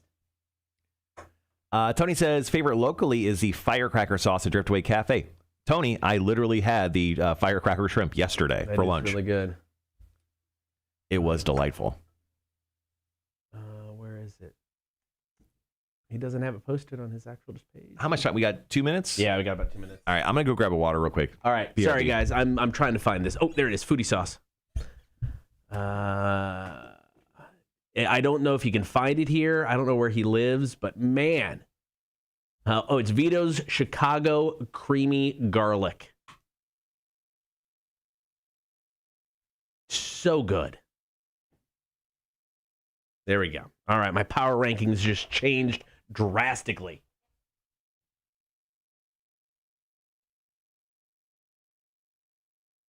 Game changer.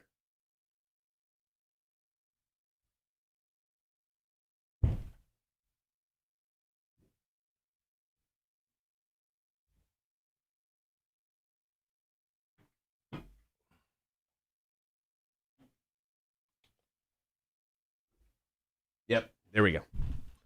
Switching it all up. Game time decision. Ooh-wee. Sorry, I had to go get a water, guys. All right, we've got about a minute left. Gibby says, does the sauces need to be specific to a brand type or just envelope the category? No, I mean, it could be... It's very broad here. Yeah.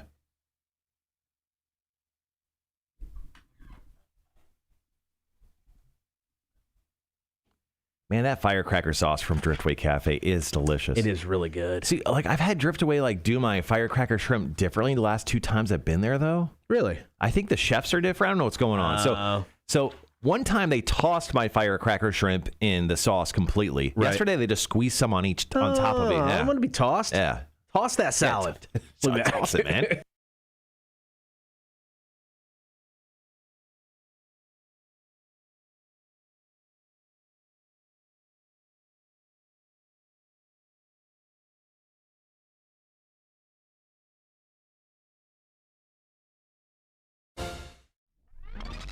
Cotter and Marshall. Rock 1061. Good morning. Thank you for hanging out.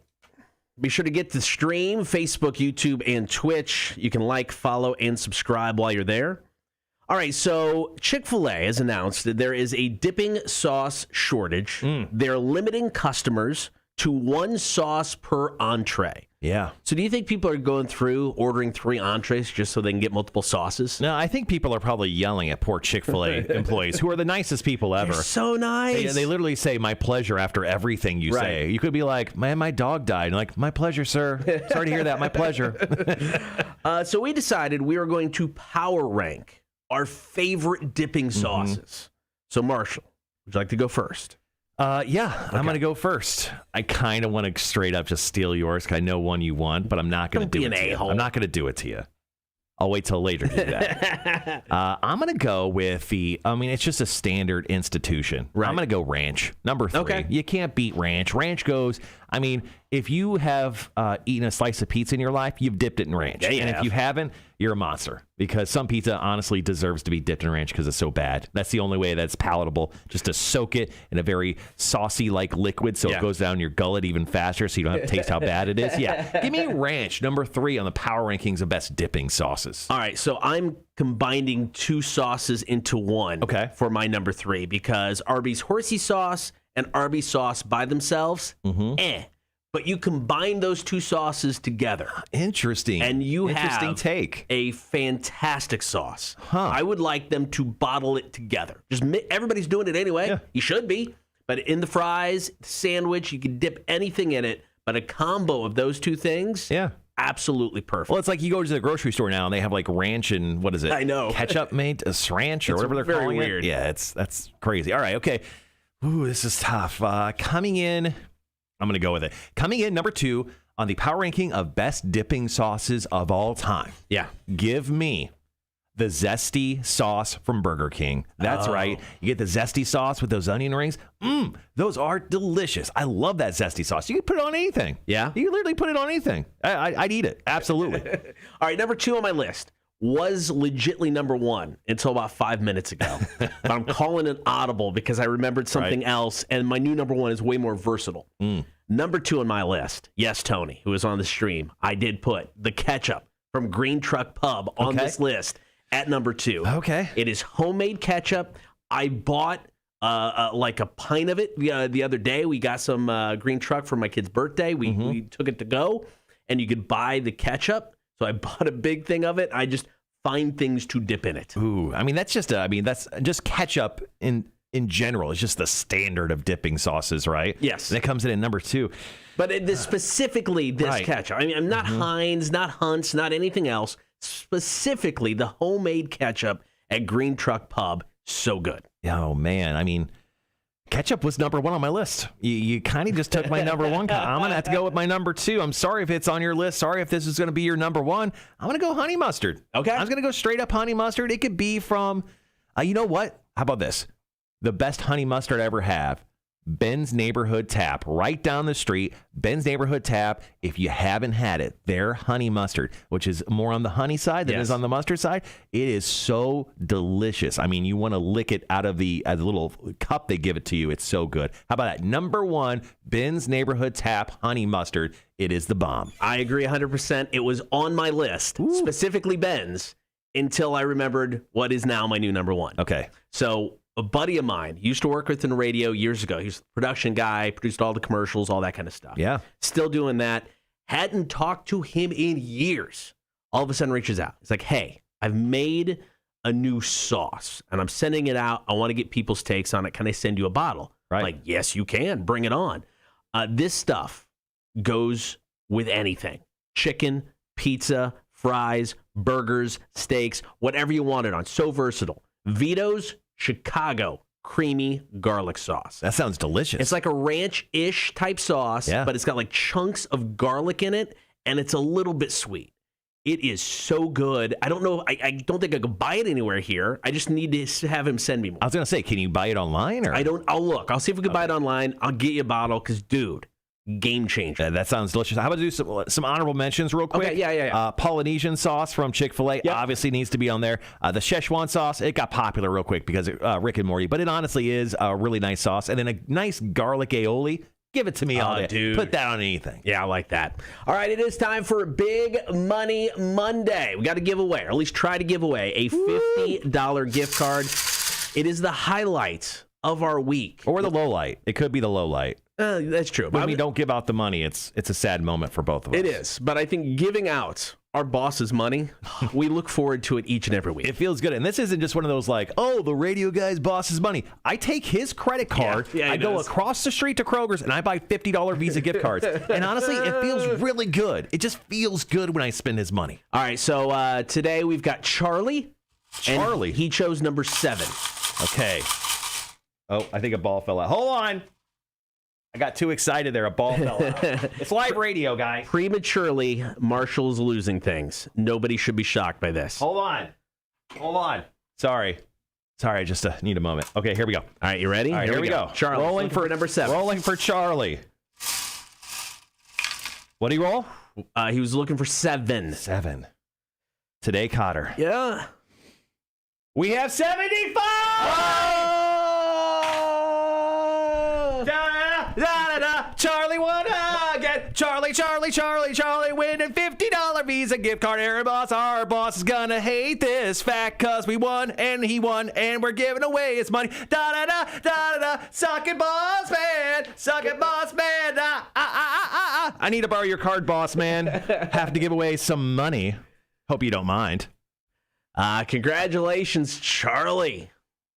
Feels good. I love doing that. It's been a long time since we gave away money. I think it's been almost a month since someone won. I know. So congratulations, Charlie. A $50 Visa gift card is coming your way. All right, coming up top of the 8 o'clock hour, what animals do you think you could beat up? I love random surveys like this. They're so awesome. We'll get to it after 8 o'clock. This is the Cotter and Marshall Show, Rock 106.1.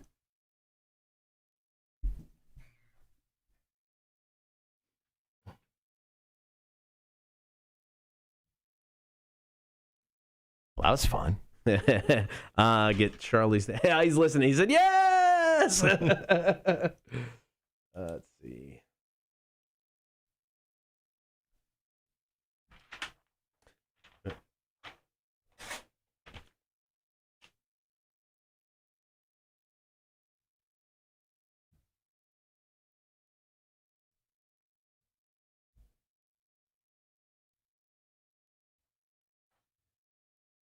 I think everyone should go to Chick-fil-A today and ask for more than one sauce. There we go. There's.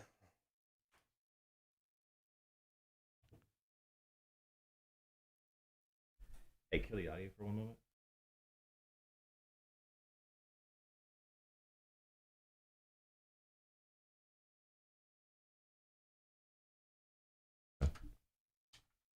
Sick. Yeah, we should all go to Chick-fil-A today and just, when they don't give us more than one sauce, get real mad.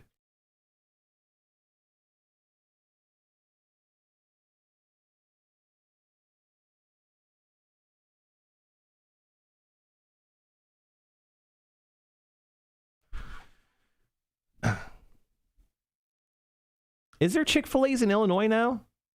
Josh Bodine, this is a great question for you. Is Chick-fil-A in like central Illinois now? I know Chick-fil-A finally came to Las Vegas after I left, and people were big excited for it. What up? Boss man just showed up. Hey, Aaron, great news. Bad news for you, actually, but great news for Charlie and everyone else. We just gave away Big Money Monday. I need your credit card. I have to go spend $50. Give you immediately. Morning, Marshall Jr. Oh, man, that's funny. Anyway, sorry, boss man. I need your credit card. I have to go buy a $50 gift card. Carrie Hilliard's honey mustard. Nice. I've never had Carrie Hilliard's honey mustard. La Praia's chipotle sauce. That sounds good. Spanky's honey. Oh. Look at Jeremy throwing down the sauces. I don't think I've had any of those sauces. And I've been to all of those places. Well, actually, I've never been to Carrie Hilliard's. All right, guys, coming up on the show next, we are going to be talking about what animals you could beat up. This great survey happened where it asked people what animals they thought they could beat up.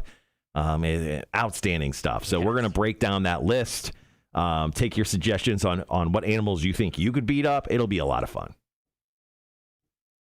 Let's see. Yeah, there's one by Northwoods Mall, but I live in Chapel Hill, North Carolina. There you go. Josh, you live in Chapel Hill? Since when? For the past 15 years, Marshall. Thanks for noticing. I didn't know. I'm just kidding. Well, it's not like I'm asking him to keep current with his, What's your address nowadays? Our boss said, nope, you're on your own. Okay. What I'll do is I'll just buy the $50 Visa gift card then, and then I'm just going to expense it to the company. Don't you have like all of his information saved anyway? You're fine. Yeah, I actually do have his credit card information. Fine. Yeah. You're fine. Yeah. I even have our boss's home address too. So even if I wanted to charge it to his house, I could. Yeah.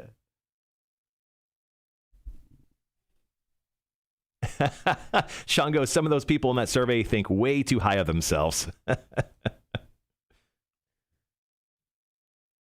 Oh, look at Josh. I moved 5 years ago. Jesus Christ. Obviously, I'm a terrible friend.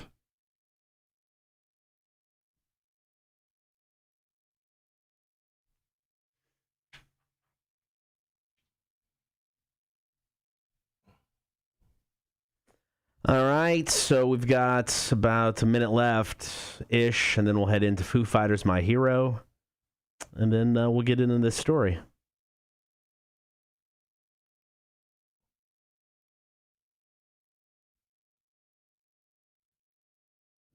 Oh, I think we need to. How much time do we have? 4 minutes at least. I don't think we updated our engineer board. Are we a few days behind? I think we're a few days behind. I want to say we're on 18 as of today. I mean, the last week, I don't think we updated it. We didn't update it on Friday. No. Let's see. And I'm not going to lie. I was really nervous this morning. So it's like we come in, like I said, we can go on air on any 6 of our radio stations from this room. So I got to bring up the program, Wide Orbit it's called, and bring up the program so we can run the show and do everything we need to do. And this morning, And we had this incident a week or so ago where it took forever for it to it wouldn't populate. load. Yeah. So now I just bring it up nice and early and let it sit there. It pops up. It takes a little bit, but it pops up. It took extra long today. What's extra long? 15 minutes. Oh my God. So I mean, I was like, is today the day? So I'm like, my predictions hold. I'm sticking with my prediction. We're going to get to day 28, 29. Oh. And that thing is not going to load. All right. Well, we're pushing once again. If you guys are new to the show, we're going to push our day since last studio issue to day 18. And what's going to happen is if we ever hit day 30, we're going to buy an ice cream cake and we're going to invite all you guys to an ice cream cake party. So it'll be a lot of fun. So I'm going to go ahead and update the board, and then hopefully everything will be just fine. Hopefully. I like the vibes you're putting out, Cotter. I know. Here's what I'll do. When we get close to 30, I'm here by about 4 o'clock every morning. So I will come in, and the first thing I do is we'll load up this, and it will have plenty of time to load. So I won't be waiting, because normally I pop into the studio about 5:30 to get everything going. I will get in extra early. Give it plenty of time. Max says, for the love of God, don't exit out of wide orbit when you guys are done. It takes forever. Oh, guess what I'm doing now. Now I will not, and it won't be a dickish thing. I'll just forget.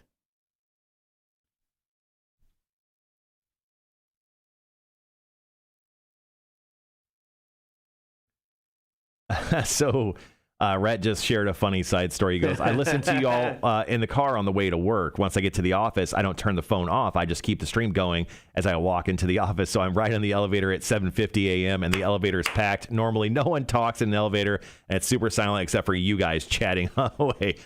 Well, we'll make sure, let us know when that's happening. Like, comment, and we can start screaming our names so people know who we are.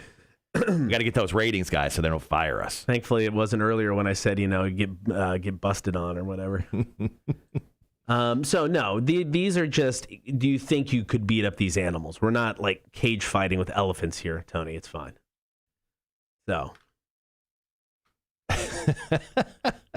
Why am I wondering we're going to beat up animals? Are we suddenly Michael Vick? Oh, that's awesome. Oh, the roofers are back, guys. How many days is this going to go on? How many days are we going to allow them just to be parked right in front of our building? It's been like 3 weeks. They've been. Yeah. Yesterday, I stopped by the radio station. I literally parked in between both the vehicles, and then I kicked their cone over. Dude, we should have, and I think it's hindsight being 2020. We should have done a bet with the Horde and let them. How many days will the roofers be here? And whoever's closest without going over could win a prize. Should have done that. Right. A little late now. We should throw like Chick-fil-A biscuits at them, like whip them at them up on the roof, and then say nothing but our pleasure. This is our pleasure. Because see, we're doing something nice by feeding them breakfast, but also pegging them with chicken sandwiches. So kind of a win-win for us. Yeah, 7 weeks they've been fixing this effing roof here. The roof must have been in shambles. They had to have literally like taken everything off the roof and then build a brand new one. Like, it makes no sense that it's taken this long. Yeah, they had to have underestimated the job and got up there and was like, oh, yeah, about that. That's the question. Can Marshall beat up a roofer?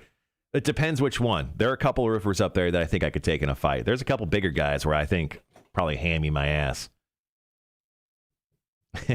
I'll give them no sauces. That's right. All right, we are a little less than a minute before jumping back on the air, guys. Once again, what animals could you beat up? There was a survey done of 1,200 Americans. I think they're Americans, right? I think so, yes. Yeah, 1,200 Americans about what animals they think they could beat up. How do you want to do this? Did you want to do... I think we can start at the bottom and work our way up, and then we can comment about which ones we think we could take. And then there is also that big list as to which animals will win in a fight head-to-head. They kind of did it when they did the state thing, when they picked the best state. It was like, all right, if an elephant and a rhinoceros went against each other, who won? If an elephant versus a tiger, who won? So there's that list, and we can say where the humans rank, which is not good. All right, I'm going to have to bring that up because I didn't do that. I did the... That's fine. We can make just a small mention of that at the end. But yeah, we can do a list. All right, guys, be right back.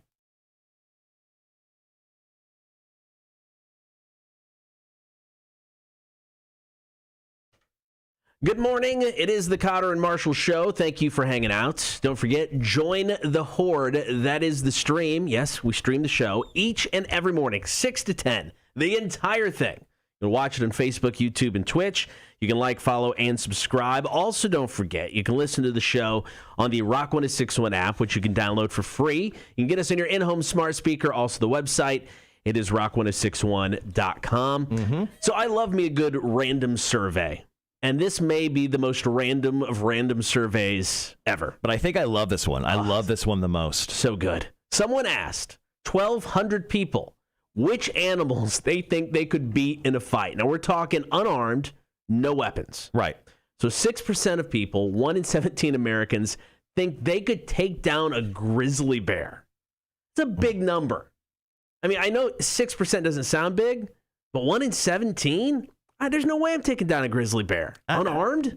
No, I mean, look, I watched The Revenant. Leonardo DiCaprio, nor his character, could beat that grizzly bear. They just couldn't. So I don't believe 1 in 17 people could beat up a grizzly bear. I think it's like 0 in 1,000. Yeah, this is a very small percentage. It would take an extra special person. And I think landing a lucky shot. I mean, that's all it is. This is one of those situations where it's like you got that one knockout punch, you land that one shot. It's the only way. It's the eye gouge technique. Yes. Can you get close enough to the bear's eyes? Then maybe you have a chance. Other than that, you're dead. All right, so we're going to start kind of at the bottom of this, and we'll work our way up. So we're going to go easiest to hardest on the rest of these. So at number 10, a rat. I could take a rat. 72% of people said they could take a rat in a fight. Why? What's wrong with the other 25 or 28% of people? Everyone could kill a rat. I'm guessing does fear win out? Do they think they couldn't do it just because they were too scared? What? I don't know. I mean, if you have a fear of rats, maybe you're just going to run instead of even trying to fight it. But push comes to shove. I could take a rat. Dude, I can kill a rat. Easy. Yeah, right? I could murder a rat right now. You got to step on it, throw it against the wall, do what you got to do. I wouldn't, because I'm an animal lover. But I'm just saying, if a rat threatened me, let's say it was holding a knife, and let's say it was saying derogatory things about my family, I'll kill that rat. All right, coming in at 9, a house cat. 69% said they think they can win in a fight against the house cat. Now it depends on the cat. Right. I have a zoo full of cats in my house right now. You have 9 cats right now. Oh, I do. Not a hoarder. No, not a hoarder.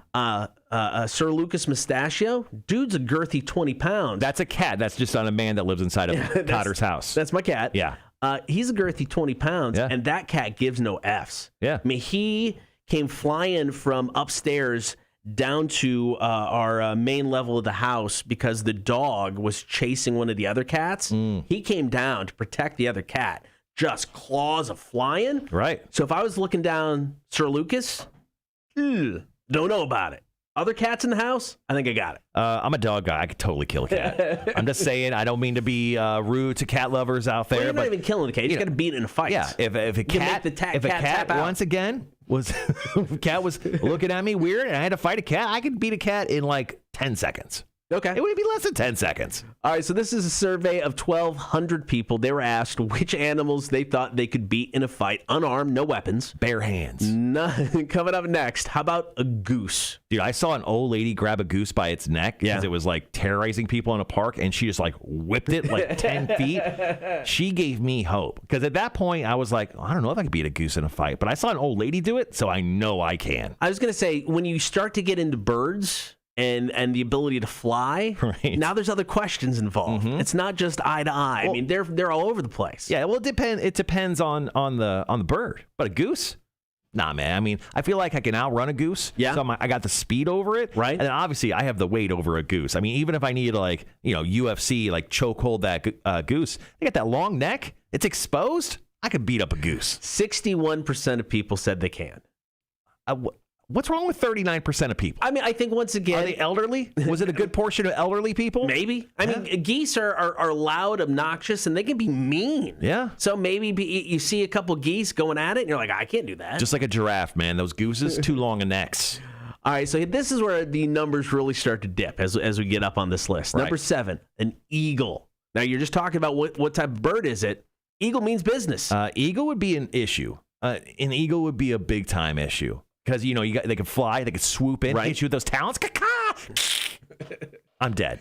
I don't know. That's going to be a lot tougher. Because I mean, I see the goose as more of your eye to eye. It may take flight a little bit, right? But that eagle, I mean, it's all about the air attack. Yeah. It ain't coming down to face you eye to eye. It's coming just from all over the place. Yeah, I mean, like if you're a football player, you can like juke out of the way at the last second and like grab its little wing and just tear it down to the ground. Then yeah, that's like 50% of people. Yeah, I agree with that. 30% of people said they could take an eagle in a fight. Oh, so this number even less really starts to dip. Yeah, I'm not as confident about an eagle. Yeah, I'm not either. All right, number 6. After this, we'll take a quick break.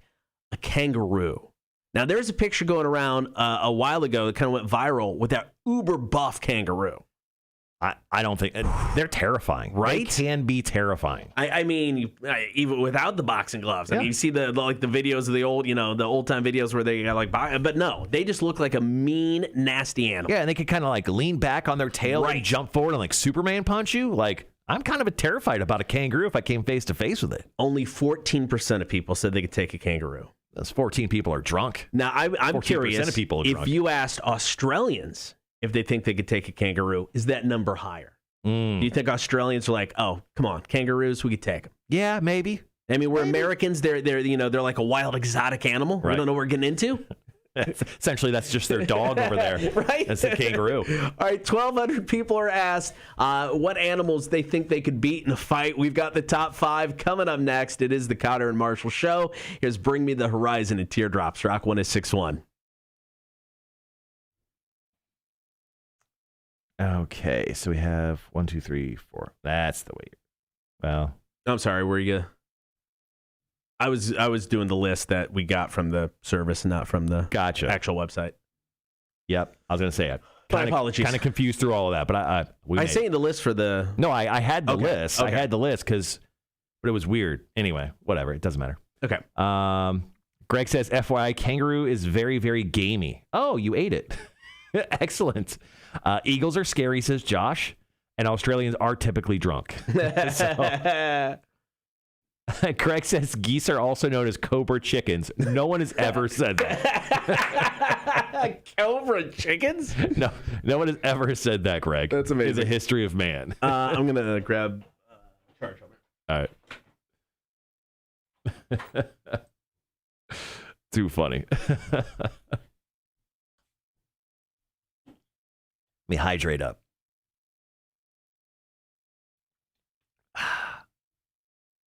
All right, we're coming back with the top 5 outside of Grizzlies. Top 5 animals that people thought they could beat up. The percentage of people is insane.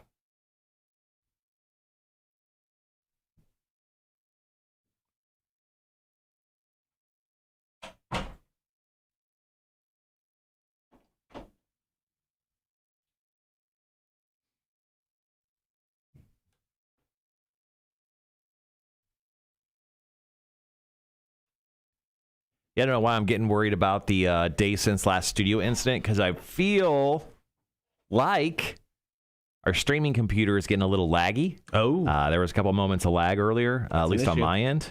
That could be an issue. You know what? I'm going to get in front of it. I'm going to send Tim a quick email. Say maybe we should clean this computer a little bit. Weren't we supposed to get a new one in April? We were supposed to get a new one in April, but we got pushed back. Because giving away too much money for Big Money Monday? No, that's not the case. Actually, I think we only give away one instance of Big Money Monday in April. Our boss needed a new computer. So our boss's computer went out. So our boss got essentially our computer. So no big deal. No biggie.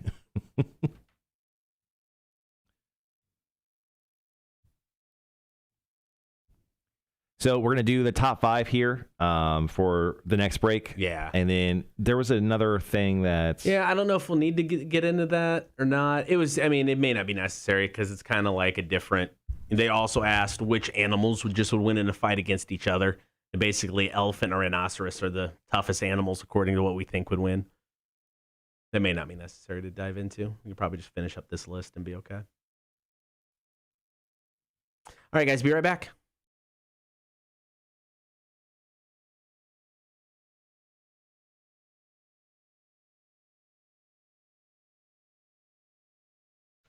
Good morning. Thank you for hanging out with the show today. So this hour, we're talking about animals and which ones we think we could beat up. There was a survey, legit survey, of 1,200 people, 1,200 Americans. Which animals could you beat in a fight? This means unarmed, no weapons. And it started with, small things like a rat, house cats, and now we're getting into some serious competition. All right, so coming in at number 5 on the list, Cotter, we have a wolf. See, I don't know, man. I don't think I could take a wolf. I once again, it goes back to the whole, can you land that lucky shot? Because, unlike a grizzly bear, I think you could knock out a wolf with one good shot. But you got to hit it, you got to land it. Yeah, and also I think, the wolf's appendages aren't exactly long. I think there's a chance for you to gouge the eyes when it comes to an animal like this. Now, I saw Liam Neeson once in a movie take a bunch of airplane liquor bottles, break them, tape them to his fists, and then fight a bunch of wolves once. Obviously, we can't have weapons in this situation. I think he won that fight, but he had those bottles. I'm going to say no. I don't think I could win in a fight against a wolf. Only 12% of people thought they could, which I'm surprised the number is that low. I thought it'd be higher. Now, when it comes to like a large dog, 23% of people said they think they could take the large dog in a fight. Yeah, I think I could take a large dog. It depends on, is this a dog that's, a mean, vicious type dog? Yeah. Maybe not. If it's just a house pet, okay, probably. If I had to, I think I could. I could kill, Fluffy. All right, number 4 on this list, and we actually had a story about this early on, so we know this is possible. Can you beat up a crocodile in a fight? Well, this guy in Florida did. Yeah. So it's giving me hope that I can. Now, I guess technically it was an alligator. Same thing. Close enough. Yeah. We're going to say this is close enough. Mike McCoy had this story earlier, jumped into a pond to save his dog. Right. And thumbed the eyes of an alligator. He said he essentially pushed in the alligator's eye with his finger. He said all the way down. It was a gross soundbite. That's why I wanted you to play it, because it made me cringe when I first heard it. But yeah, I think that story gives me hope to beat up a crocodile. Only 9% of people said yes, which I think is a smart number, because typically, no. I don't think you beat up an alligator. Ooh, in or out of the water. Man, I think in the water, you're more screwed. Yeah. Because they'll do that death roll thing. They'll take you down. They'll just drown you. Yeah, I think, you know what? Out of the water, I could take a crocodile. In the water, not so much. Yeah, I think that's fair. All right, number 3 on this list. What do you think about a gorilla? No. I've seen Planet of the Apes, man. I've seen Planet of the Apes. I know first and foremost that their strength is second to none. They would beat me to death, but then eventually they'll learn how to get a gun and shoot me. Yeah. Only 8% of people think they could beat up a gorilla.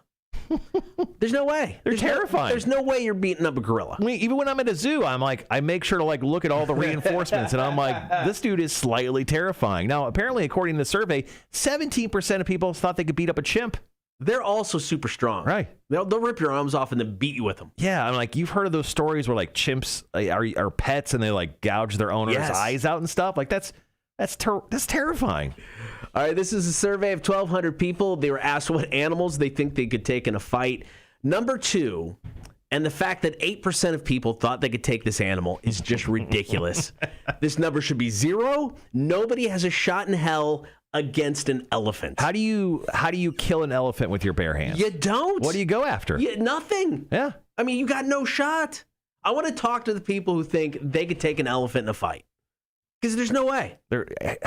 How would you even start to murder an elephant? With your bare hands. The trunk. Do you go? I don't know what that does, but it's the only. The legs are too big. You got to go with the trunk. But what do you do? What do you do with the trunk? I don't even know. What are the rules? I want to talk to somebody who said, yes, I could honestly beat up an elephant. Well, 8% of people in this survey of 1,200 people thought they could kill an elephant with their bare hands. And finally, we've got the lion, the king of the jungle. Much like the elephant, only 8% of people said they could take it. Now, that's kind of funny to me, because 8% said they could take an elephant, and once again, only 8% with the lion. I like my chances against the lion better than the elephant, and I know that's still pretty much none with the lion. I got no shot. I think I would have a better shot at the elephant. You think so? Yeah, maybe I could just talk to it. and just like calm it down, and we just become friends. I wouldn't have to kill it. But yeah, I mean, with a lion, yeah, you're dead 1,000% all the time. There you go. Just a fascinating survey. 1,200 people, which animals they thought they could beat up. All right, coming up next, we're going to talk 20th anniversary concert. We are ready to throw down on July 3rd. We got details coming up. It is the Cotter and Marshall Show, Rock 106.1.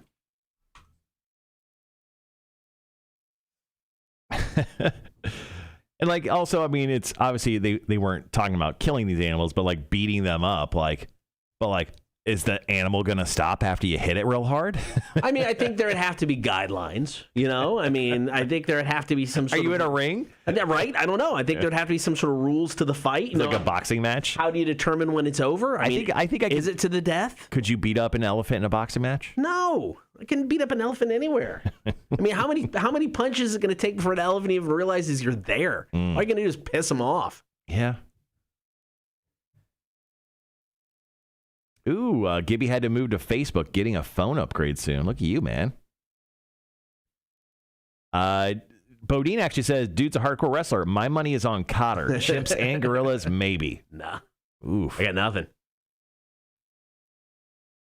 Cotter stopped saying he could beat up animals before House Cat. What makes you think he could beat up any of the other stuff? It's true. I can take a House Cat, except for Sir Lucas.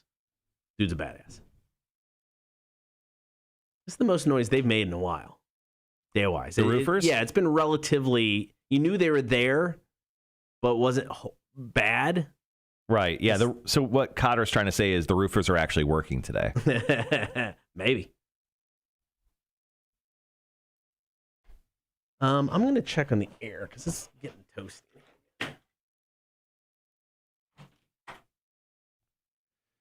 Don't mind us. All right, coming up next, we'll talk about that 20th anniversary show, and then we'll play some Are You Smarter Than a Community College Dropout trivia. In case you guys didn't see the news over the weekend, and if you love the Welcome to Rockville, the lineup officially gets announced this Wednesday. Once again, Welcome to Rockville, Daytona, November this year. The official lineup for the show happens this Wednesday. It officially gets announced.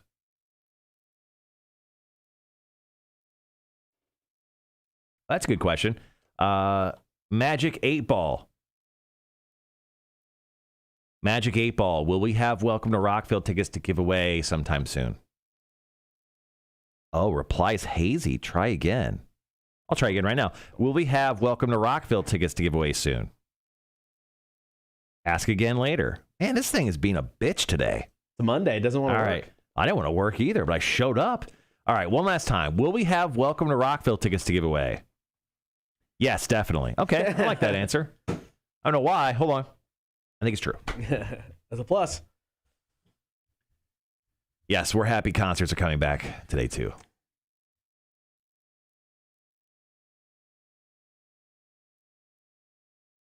I think the boss is controlling the 8 Ball, possibly.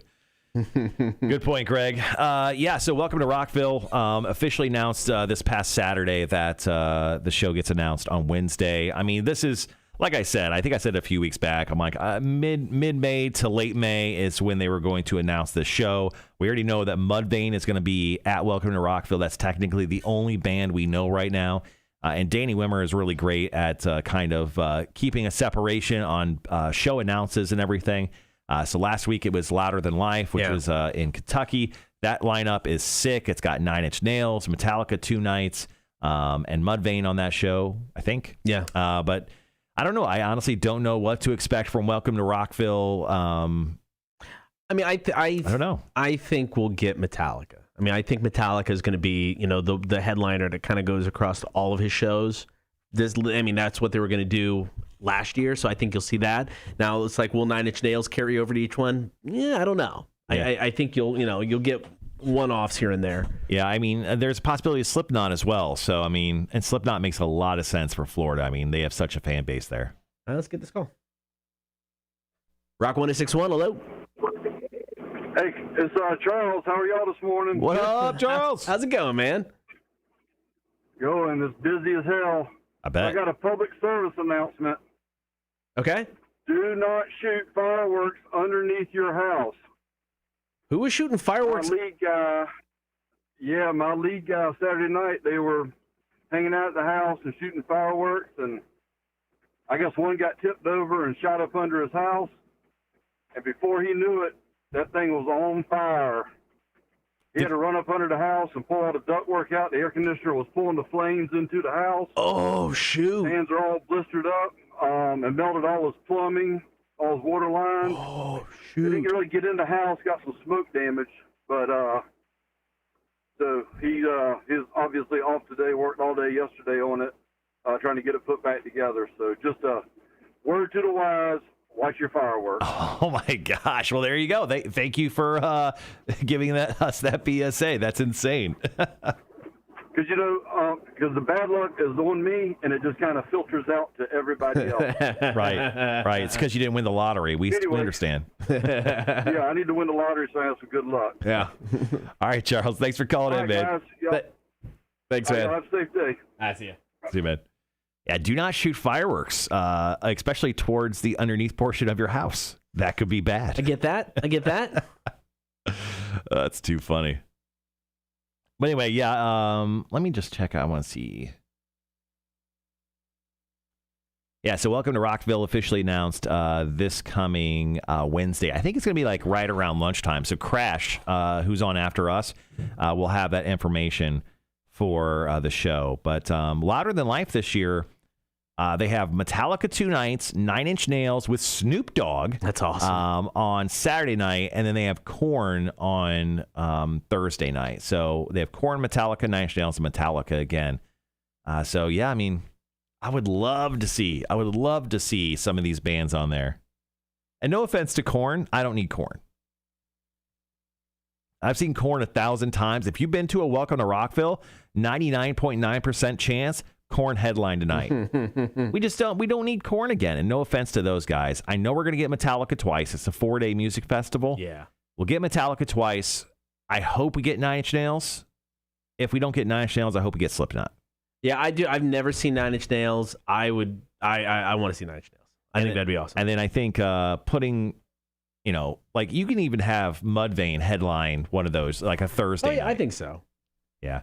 We're going to run in, and especially since we got trivia, we're going to go, because we still have 3 minutes left in the song, so we'll talk about concert and go right into requests for play trivia instead of doing another song. Gotcha. Okay. So we'll just, it makes sense. Yeah, we'll combo those 2 breaks.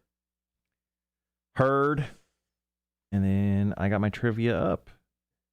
That's what she said. Let's see. I actually tested my wife on these 2 games. Okay. Game 3 was especially difficult. So I'm going to go game 1 today. We'll leave the hardest one for later on. Okay. Yeah, this one could be a little tough today. I apologize. I wrote it 20 minutes before the show.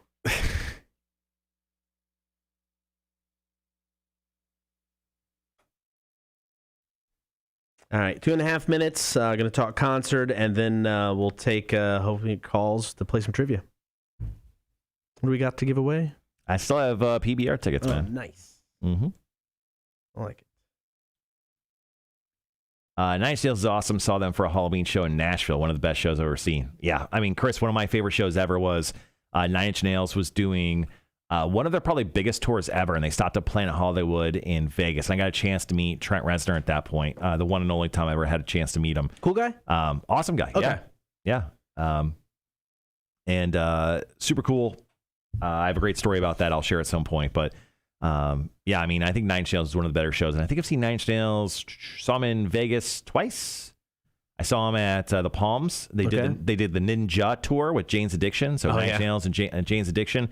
Tom Morello, the Night Watchman, opened up for that show. So I mean, that was it was a killer show. And then I saw 9 Inch Nails at Planet Hollywood, and I think it was just them. I think it was. I don't know if there was an opener or not. But it was that show where they had like the fully interactive backdrop. So they'd have like a curtain that would display like images, and he would interact with them. Like he'd touch them and they would go off. Like, and then he would actually like draw things with his hand on the, it was probably one of the best. Wild. It was one of the best produced, incredible shows I've seen. Nice. So yeah, it was one for the ages. So I think those are my favorite shows I've been to, both 9 Inch Nails shows. Cool. All right, guys, got about 45 seconds.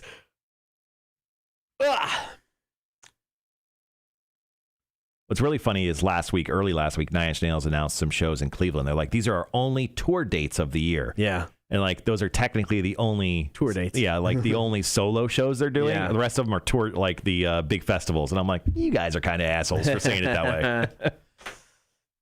No one wants to go to Cleveland. Not on purpose. All right, guys, be right back.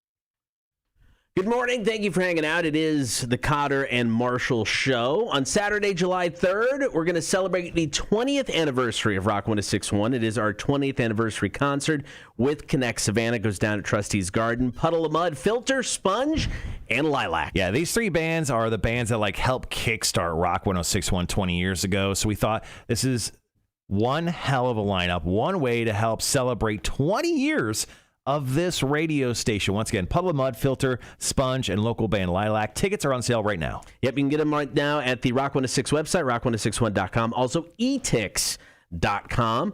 Right now, it's time to play some trivia. Are you smarter than a community college dropout? Brought to you by Rotten Little Bastard Distillery. If you'd like to play, you should call us now. Yeah, do that. 1-800-394-1061. The first person to call in at that phone number, you'll take on one of us. Win, lose, or draw, we'll hook you up with tickets to go check out professional bull riding this coming Saturday at the Veterans Memorial Arena in Jacksonville. Are you smarter than a community college dropout trivia? Brought to you by Rotten Little Bastard Distillery. Play along now. Give us a call, 800-394-1061. Right. Gonna have to switch up that prize.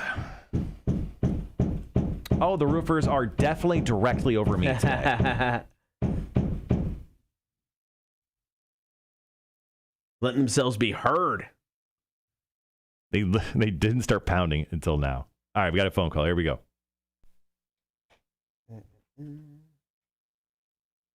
Rock 106.1, who's this?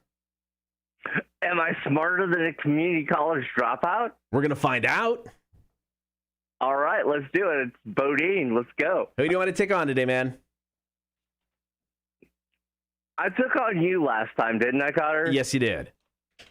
All right, let's go with Marshall. Okay. All right, Marshall's going to put the headphones on. I'm going to get ready with the timer. Same deal as last time. 7 questions, 60 seconds. If you don't know an answer, feel free to pass. We got time.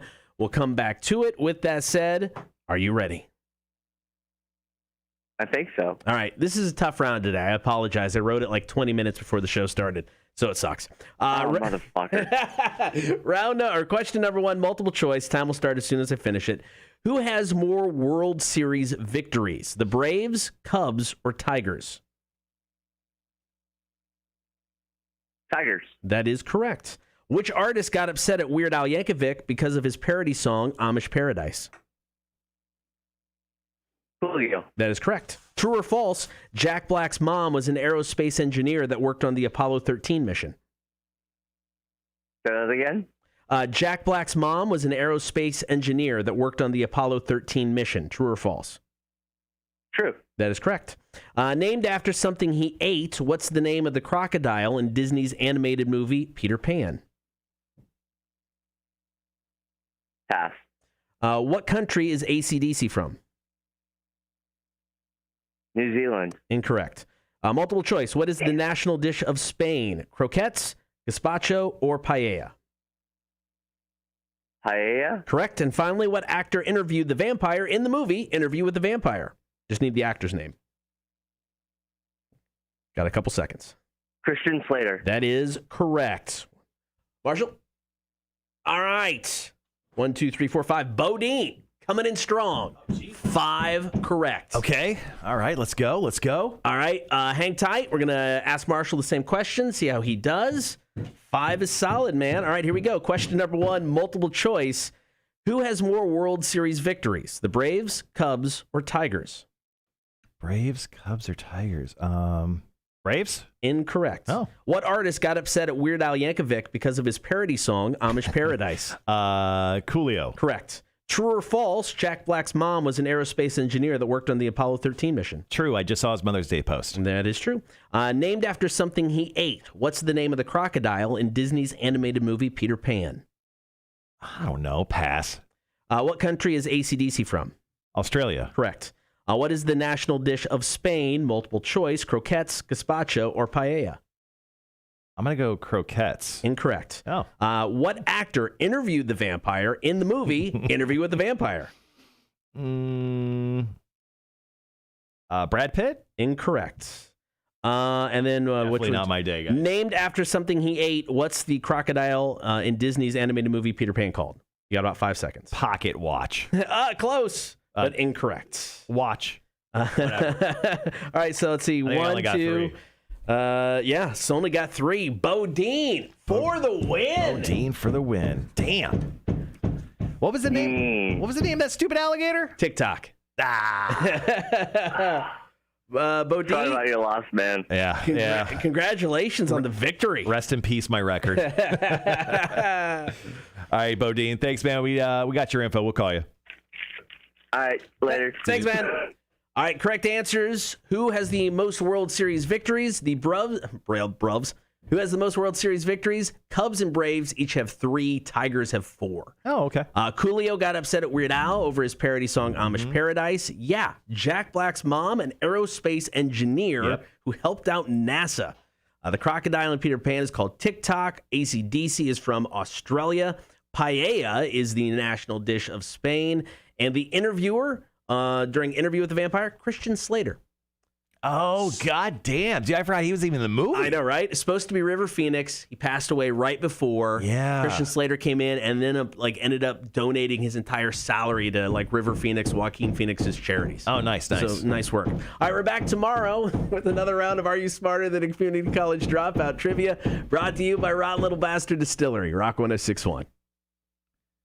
That was the roofers pounding exactly while Cotter was talking. Yeah, they were. All right, guys, gonna kill the audio on the stream so I can edit this up. Marshall will chat it up with you guys, and we'll be back in a second.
Okay, right. guys, back on the stream. Thanks for hanging out with us while Cotter was messing around with that audio, making sure it sounded nice and tight.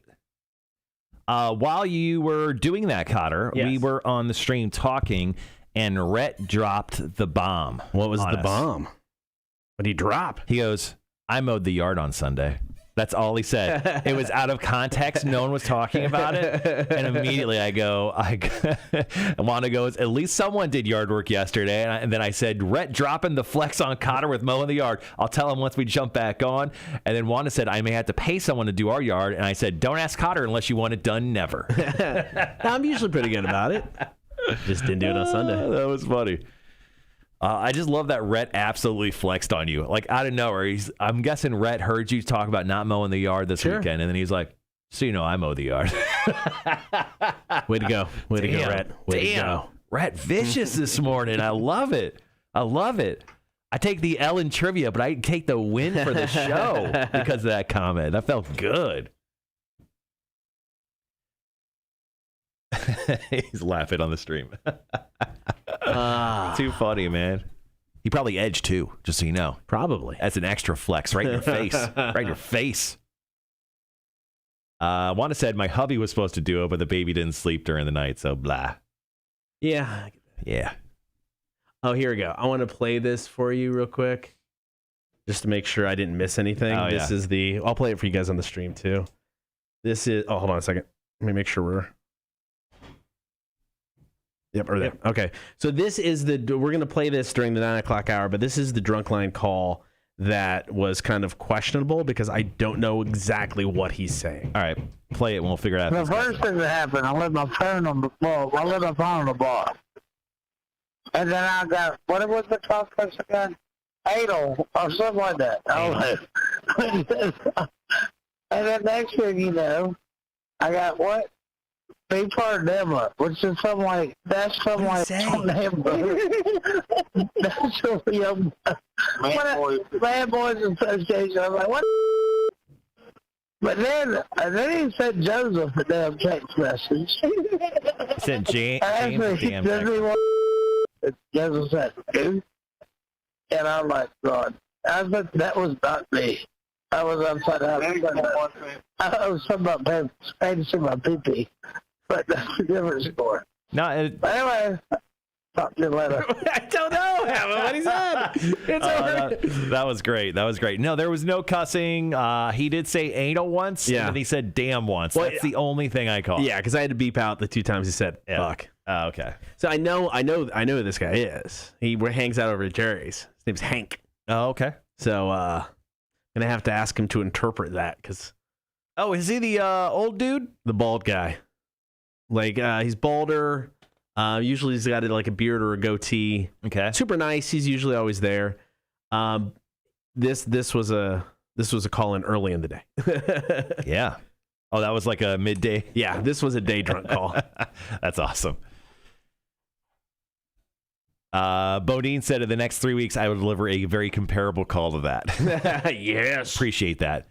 Guys, we'll always take your drunk calls. We do not judge you. No, I mean, God, no. we sort of judge we do, you. When but we I play mean, out. it's men out of love. We've been there. We get it. We're not perfect.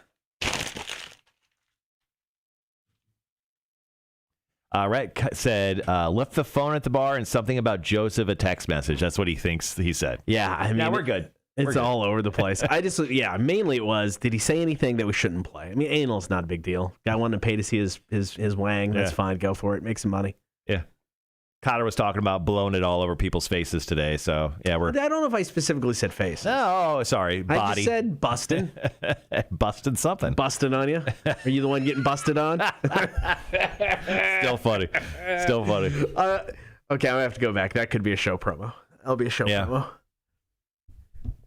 All right, trivia's about done. I heading into commercials. Switch it over. Once again, trivia brought to you by Rotten Little Bastard Distillery in Beaufort on Boundary Street. Go visit them. Support the places that support us, please. We've got some Metallica and Audio Slave coming up, a couple songs, and then we'll get into today is actually tax day. They extended everything, so just had some tax day facts kind of stuff. Run down those real quick, then we'll get to the drunk line. We got 3 calls we're going to play. One of them is one of them is specifically directed at Marshall. Oh, cool. So won't really say anymore. But people loving me, man. Specifically very likable. Directed at Marshall. I'm a very likable person. A challenge is laid down. I'm really tired today. I'm finally starting to wake up, and it's almost 9 o'clock. I know, right? It's been a rough day, guys. All right, speaking of getting busted on, I'm going to go grab a beef stick. What? Well, just let him have that, guys. I don't know what was going on there. Oh, it's too funny.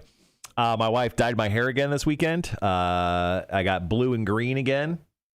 I know what you're saying. Why do you let your wife do that to you? And it's because she runs the house. I just do whatever she says. Did Gabe get my Marvel trivia? I don't know. I'll ask him when he comes back in after he gets nutted on by that beef stick or whatever he's doing. What'd you want? Bodine asked if you got the email in regards to the trivia. Oh, I'll have to check. I don't have it logged into this machine. I'll let you know.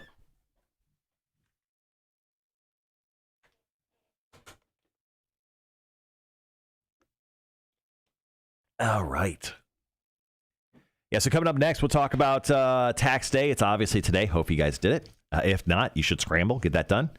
Then we'll do the drunk line phone calls. As Cotter said, we got 3 drunk line phone calls. Then we'll wrap up the show with Marshall's Music News. Got details once again on the Motley Crue, Def Leppard, Poison Stadium tour. That was supposed to happen, 2 years ago now.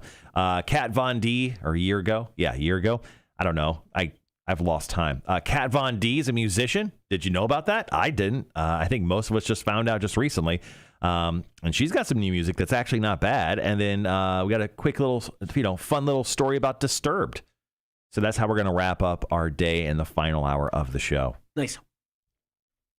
Tomorrow on the show, we're going to look at each other and we always forget what we got. We have Quiz in the Face. Cotter will be quizzing me. I'll quiz you. In the face. Mm-hmm. Tomorrow, also on the show, we do something else on Tuesdays. Typically Tuesday. Is Tuesday Tales from the Bar or Wednesday? That's Wednesday. Yeah, we won't have anything this week for that. What are you going to do about it? Skip the bit. That's commitment. Hey, man. Trying to get bartenders in is always tough.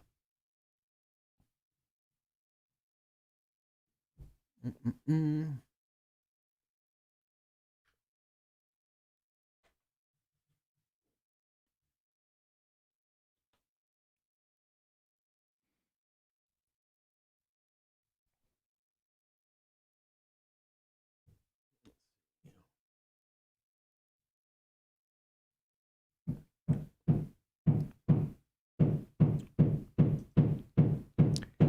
Do you need bartenders? Yes, we do, Tony.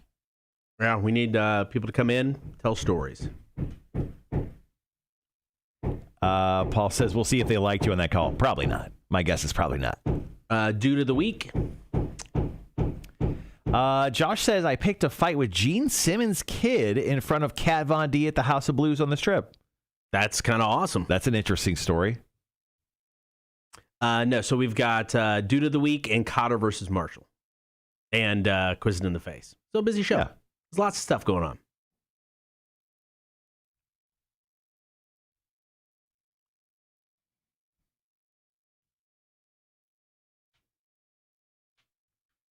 on. Gibby says, a Smurf jizzed on the back of my head. Just an FYI. Aw.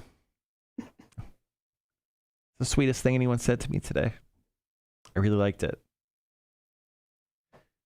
All right, guys. We'll go ahead. Let's answer a couple questions while we have some time before we jump into the 9 o'clock hour. Once again, drop your questions in for the Magic 8 Ball. We're going to let the Magic 8 Ball answer your life's questions. Just make sure they're more like a yes-no-y type of question, and we'll go ahead and answer that. Tony says to call Roxy, Risky, and Goldie. Oh, okay. They sound like goldfish, but they're actually people. I don't know if I have any of their phone numbers. Just FYI. Tony, call all those people for us. Yes. I'll happily give you my number. They can call me. I'm cool with that. Yep. All right, we still got about 10 minutes. We've got Metallica's Enter Sandman, Show Me How to Live, Audio Slave. Then we'll kick off the 9 o'clock hour. Once again, we'll do Welcome to Rockville announcement on Wednesday. Just a heads up in case you didn't hear the official lineup announcement. And I think they're going to, it's all of it. They're going to announce all of it coming up Wednesday. And I think that's going to be right around lunchtime. So I think Crash will have that announcement. So I'll get with Crash and make sure that he knows he'll have that. I'll shoot an email here in a bit. Bodine says, should Marshall go back to Whitey? Let me go ahead and answer that. No. Should you go back and be in Mindset Evolution again? Huh? Did you ever guys... Josh used to be in a band called Mindset Evolution. Did you guys ever break up? I mean, you all live in different states, so I don't know now. Because Josh lives in North Carolina. Yeah. Their lead singer, Rob, lives in Nashville. Josh, I know, lives in Peoria. Yeah. And they had... and Brad, last week saw Brad. He was down here touring with the dude from Hinder. Yeah. Yeah, we did hang out with him. Yeah, we got to have beers with him. That was kind of cool. Yes, we called it quits. What year did you guys call it quits? Sorry, I didn't mean to bring up bad stuff. But you brought up Whitey, so fuck you. I think the nickname Whitey needs to fade away, says Paul. Yeah, I agree. And it had until Bodine kept bringing it back up.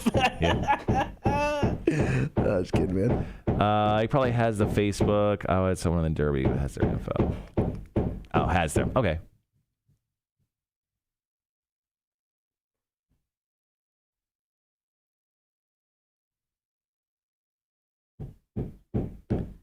Oh, we love those roofers. Yep. So it makes me really excited that the NBA playoffs are about to start. Yeah. NHL playoffs, I think. Didn't the NHL playoffs just start? I think they did, yeah.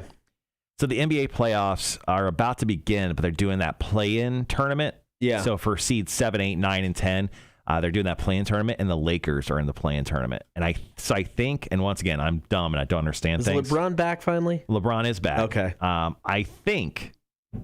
I think the Lakers have a chance to be completely knocked out of the NBA playoffs a year after winning the championship. Yeah. So, if let's say this, if the Lakers somehow miss the playoffs, if they miss the playoffs, does that championship last year even count? The bubble championship? No, I don't think it should. I don't think it should. Yeah. You can't even make it the next year when you got a full season. Yeah. And everybody's playing. And their roster was even more stacked this year. Yeah. Like they even got better players this year. And you can barely even make the playoffs. And even if they do make the playoffs, they're either going to be the 7th or 8th seed. So does the LeBron's like, I gotta find another team now. This one sucks. I gotta go someplace else to win a championship. He's a movie star now, man. Yeah, he's got Space Jam 2. Did you hear the rumor on Space Jam 2? No. Michael Jordan makes a cameo.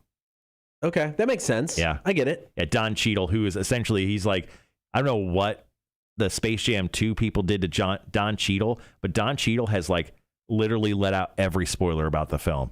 Out of anger, or is he giddy about it and just can't contain himself? I don't know what's going on with him, but he's literally like giving away the entire film. He talked about how there was going to be characters from other films in this movie. He was the first one who dropped that information. We're like, whoa, what's Don Cheadle doing? Is he in this movie? Yeah. Okay. Yeah, he's like one of the main characters of the film.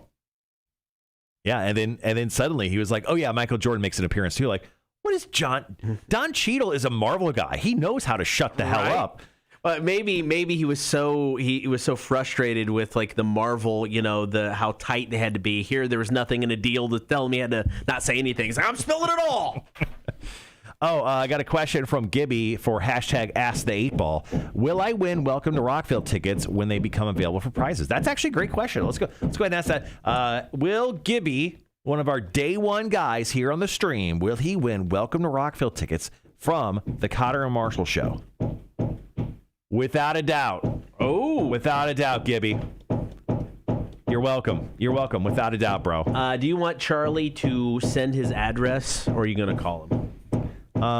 Yeah, actually, if Charlie doesn't mind, just shoot your address to me, and then I can mail it, and we don't have to even call each other.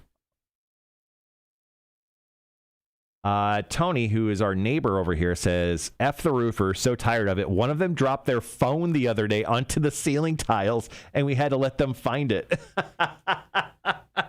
We have we have worst case scenario, possibly the worst roofers in the history of man currently doing our roof.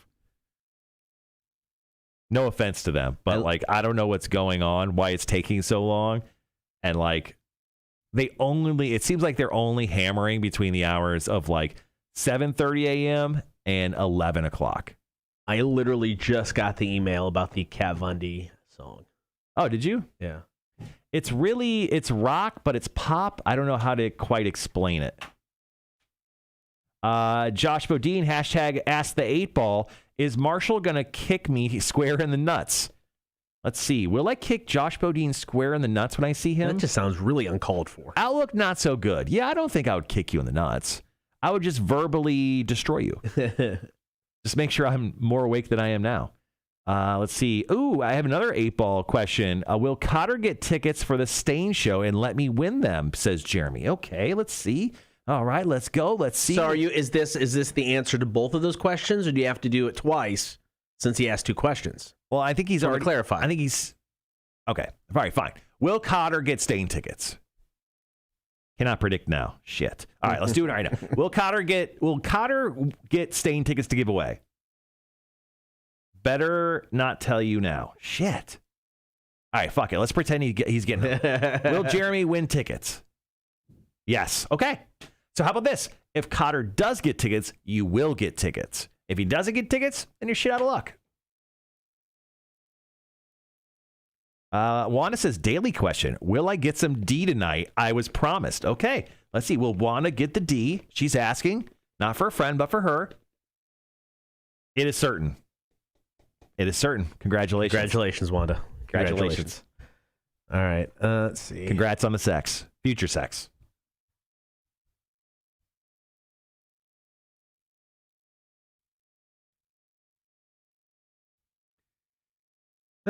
It's really synthy. It's like synth pop 80s feel to Very it. much. Yeah. I'll get some of it ready if you want to. You just want to play a clip then? Yeah. Yeah, let's play a clip. Sorry, we were just listening to the new Kat Von D. So we'll play a clip from the new Kat Von D song. You know what? I'll throw it up on the stream chat too, so you guys can check it out. What's it called again? Exorcism.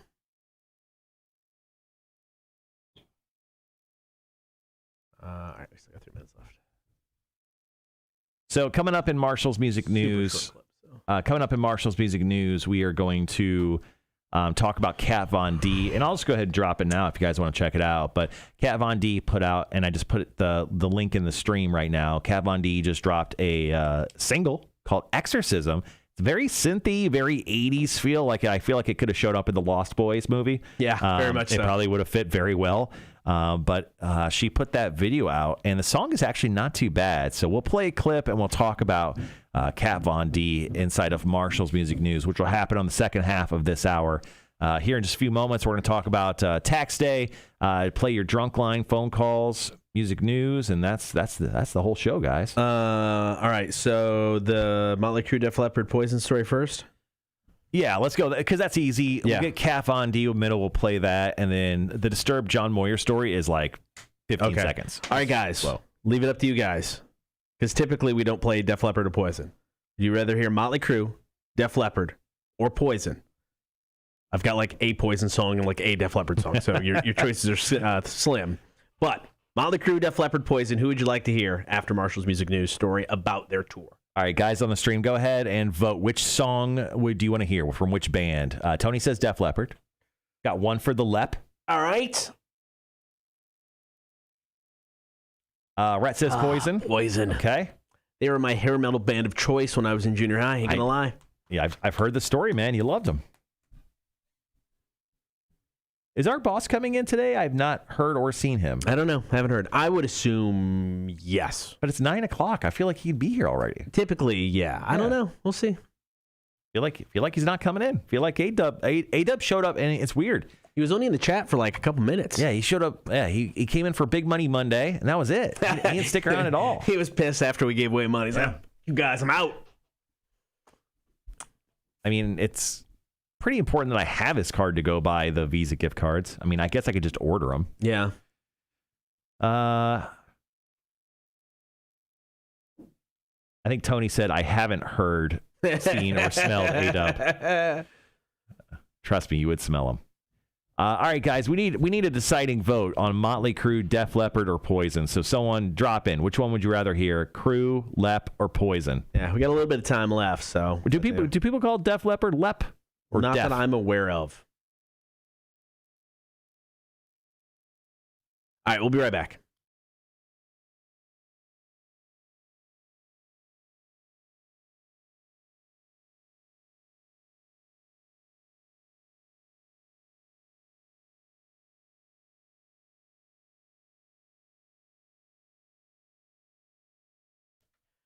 Thanks for hanging out, Cotter and Marshall Show. Get that stream, YouTube, Facebook, and Twitch. Like, follow, and subscribe. As always, you can listen to the show. You can listen on the Rock 1061 app. You can download that for free. Get us on your in-home smart speaker. Also, check us out at rock1061.com. Now, much like last year, they pushed the tax deadline back. Right. Not nearly as far. Last year was like July. Yeah, they only gave us a month extra for 2021. So basically, your tax deadline is today. So if it's not done, you haven't filed an extension, you should probably start sweating about right now. You should be dying a little inside if you're like, what those guys just say? I got mine done. You got yours done way early. Yeah, I shipped all my stuff off in February, and it was filed in March, I want to say. Yeah, so yeah, it was super early. I think I legitly got mine done before the original tax date in April. So I think I'm good. Regardless, I'm good. But there are some stats that we found about taxes. 54% of us do our taxes as early as possible. I don't know if I believe this. Only 15% of people wait until the last minute.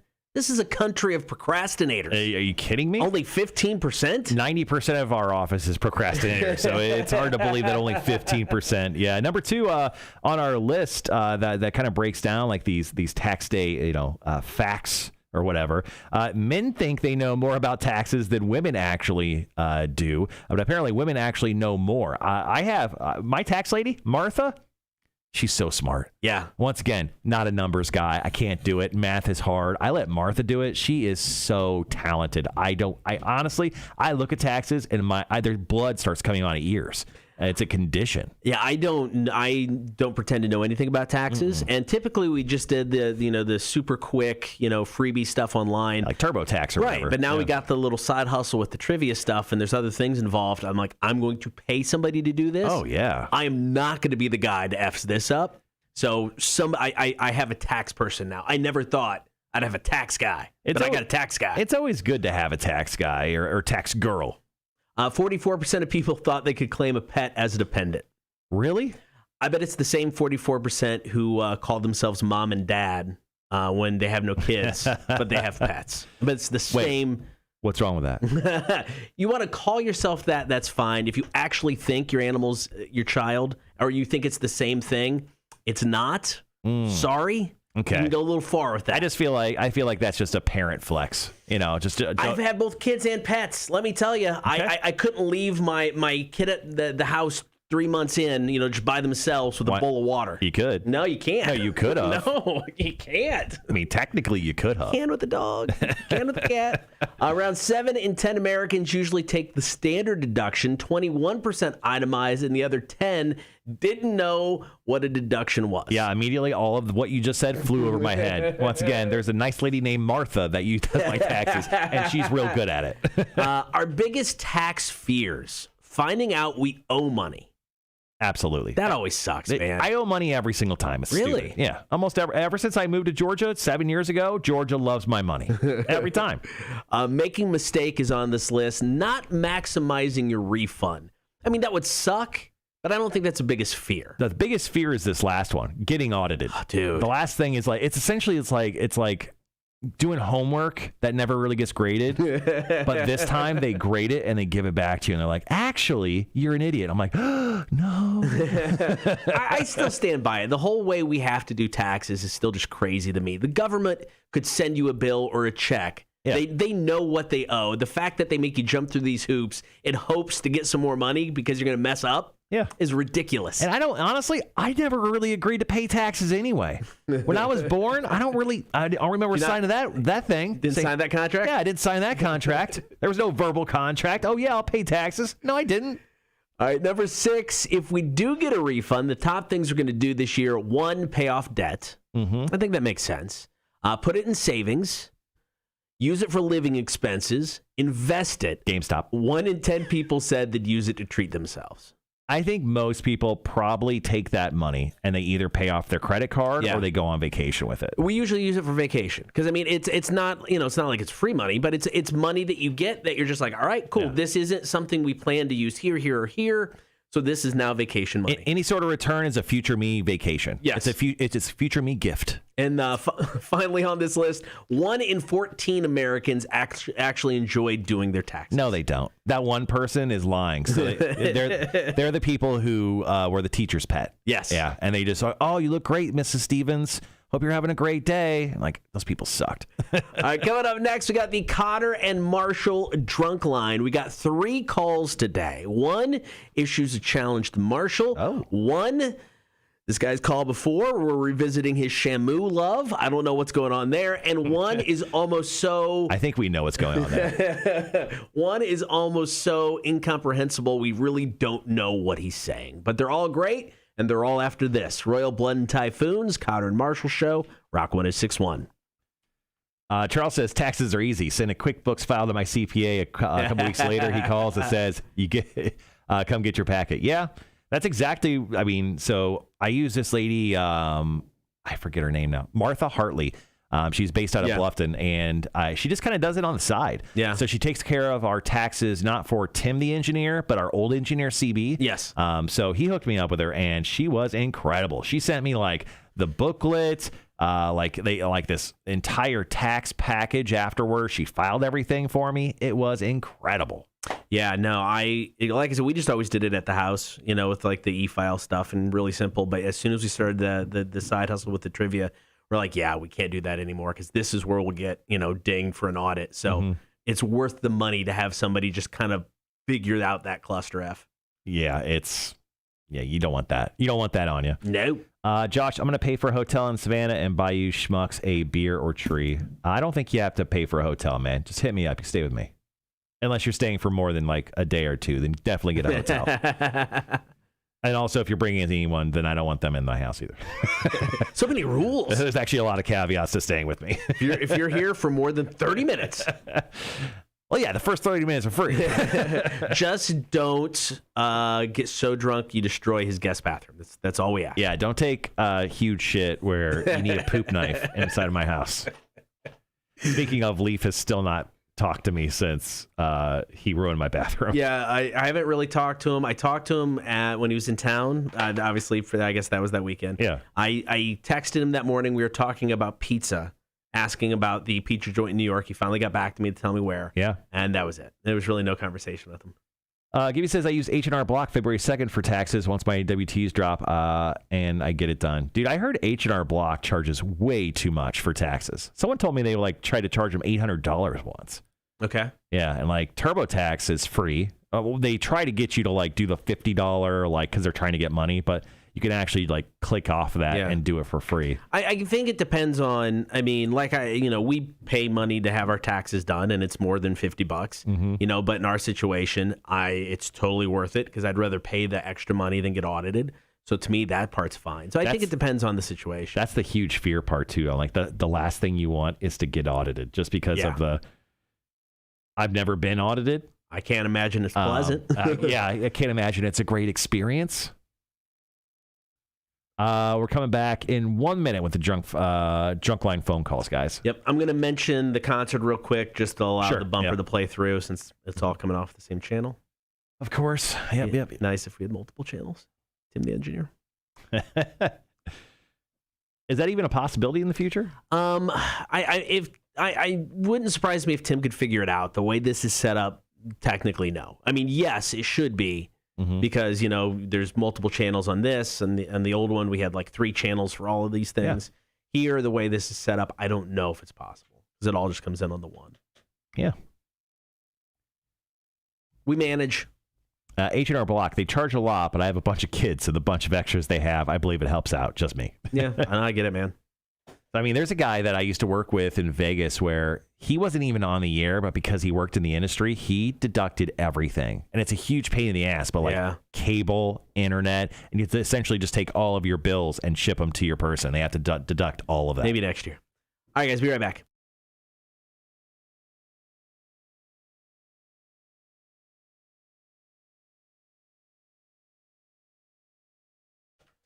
So it's our 20th anniversary this year. Maybe you've heard about it. We've mentioned it once or twice.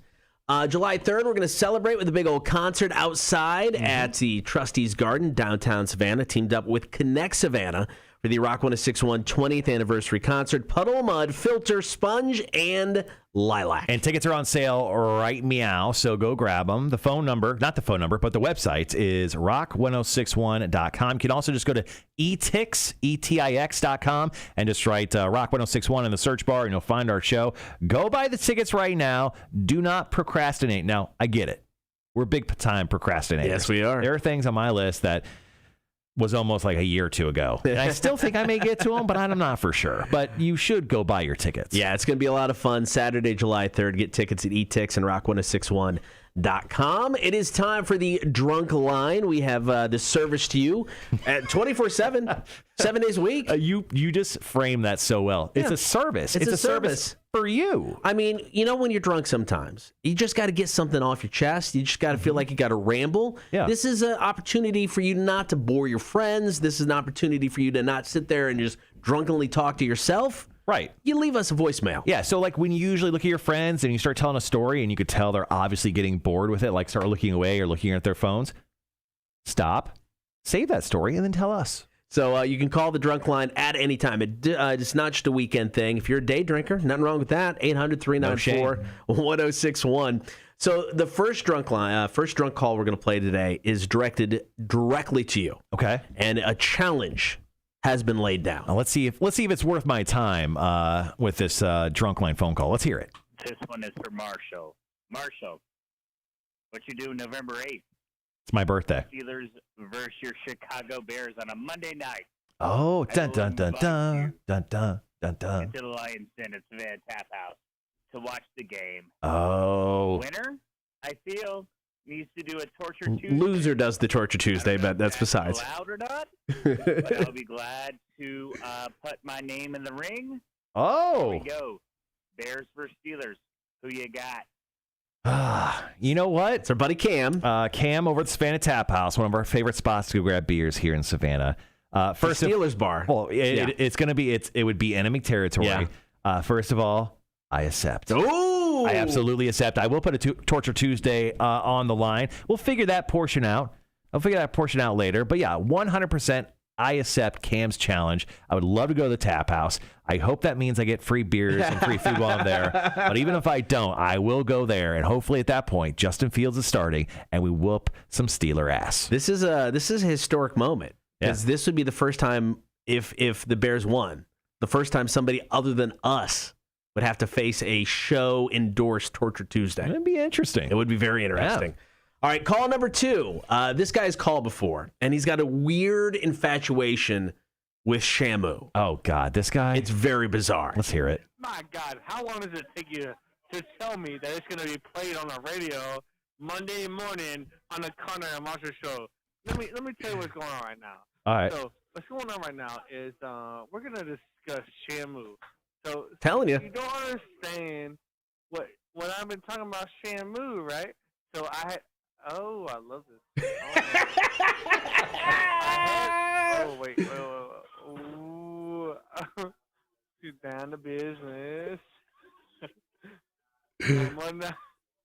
He's easily distracted. Me and nights just like this.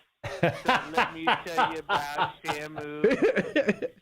So I had this dream one night. I was swimming in the ocean with Shamu. I don't know if you ever seen me before, but I look a little bit like Aquaman. And I went to sleep just like this. So let's get down. Get to the dude. Down to business. And let's get down to business. All right. so I didn't do it. I don't know what's going on. Aquaman, and imagine you're It's on the rails. and imagine like you have to deal with all the that goes on in the ocean. Can you really imagine? Like that's what I was trying to say. Shamu has to do with a lot. Shamu is the king of the ocean. Aquaman has is. to do with everything that has to do with the ocean, and Shamu will Hey, oh wait. I don't know. He hangs up right there. I don't know what happened. Wow. I hope there's a sequel to that phone call. Oh, I'm sure there will be. Never. All right, we got one more call to go, and this one was a way early day drinking call. Oh, this is an interesting one, guys. It's hard to kind of know what they're saying. I had to play this for Marshall, listen to it multiple times because I didn't know if I missed a cuss word. Right. Because it's so just incoherent rambling. Let's hear it, man. Here we go. The first thing that happened, I left my phone on the bar. I left my phone on the bar. And then I got, what was the talk again? He doesn't even know what he did. What? And then next thing you know, I got what? Two-part demo, which is something like... I don't know what they said. So, dude from Ludwig? Bad Boys Association. I was like, what? But then he said Joseph a damn text message. Mm. I asked him, doesn't he want... Joseph said, dude.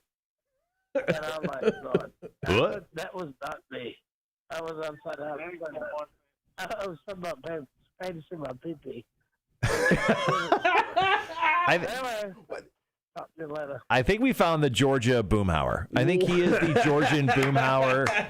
He definitely, I don't know why, I feel like he's from Ludwig. It's just, that's Boomhauer. All right, guys. Georgian Boomhauer. How else do you explain that? I want that guy to call back again and again. Don't forget, the drunk line is always open. You can always call us, leave a voicemail, 800-394-1061. Just be safe. Don't drink and drive. Get an Uber. Call a friend. Do what you got to do. Just call the drunk line whenever you have a few too many. Incredible calls. All right, coming up next, we've got Marshall's Music News as we get ready to wrap up the show. Cotter and Marshall, Rock 1061. All right. So we get any more votes about who we want to hear? We had, I think... That was a while ago. I apologize now. One for Leopard, one for Poison, one for Leopard. Leopard's in the lead. I'm going to use the restroom real quick, and I'll be right back. All right, guys, got a few more minutes. If you would like to vote for which band you'd like to hear after story number one for Marshall's Music News, it's either Motley Crue, Def Leppard, or Poison. It's up to you. Let's see. He's gonna buy a beer tree. Pine, palm, magnolia. Ooh, always love a good magnolia. Joke, inappropriate mispronunciation. Charge a bunch, but I have a bunch of kids. I'm just busting your balls. Oh, he loves Shamu. It's like a weird. He's like, if you watch The Boys, he's like the deep. And I told the story. He loves him some aquatic life, and I think this dude may kind of have a weird, maybe bizarre and inappropriate infatuation with Shamu. Just saying.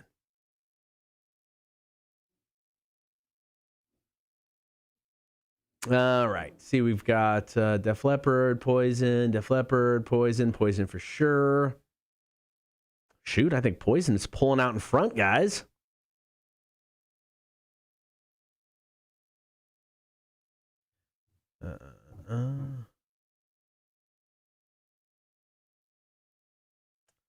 All right. Looks like we're leaning toward Poison, so I'm going to go ahead and throw that in for now. That could change. See, let's get rid of that. All right, so we're leaning toward Poison unless we get some more votes from somebody else or for something else here in a bit.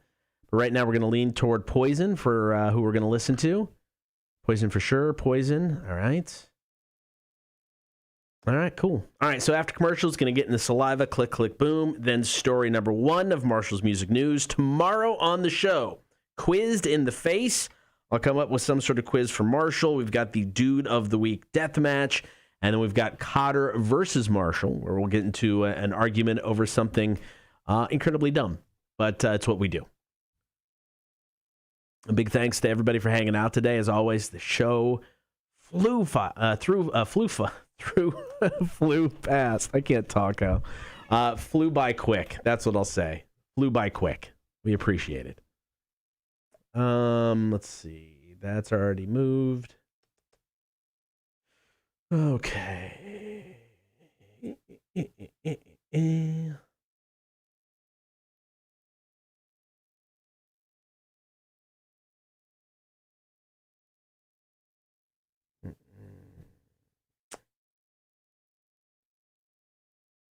Both of those down there. Get rid of that one for now. All right.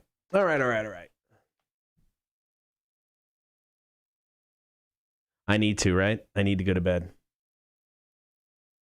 Not yet, but it's one that we're looking into. I dig the tune a lot. I really liked it.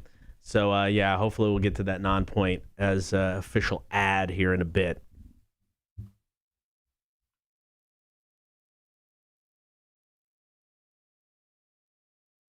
Okay, where's that Kat Von D? So we're going to, we'll play a sample of the Kat Von D song when it gets to that story.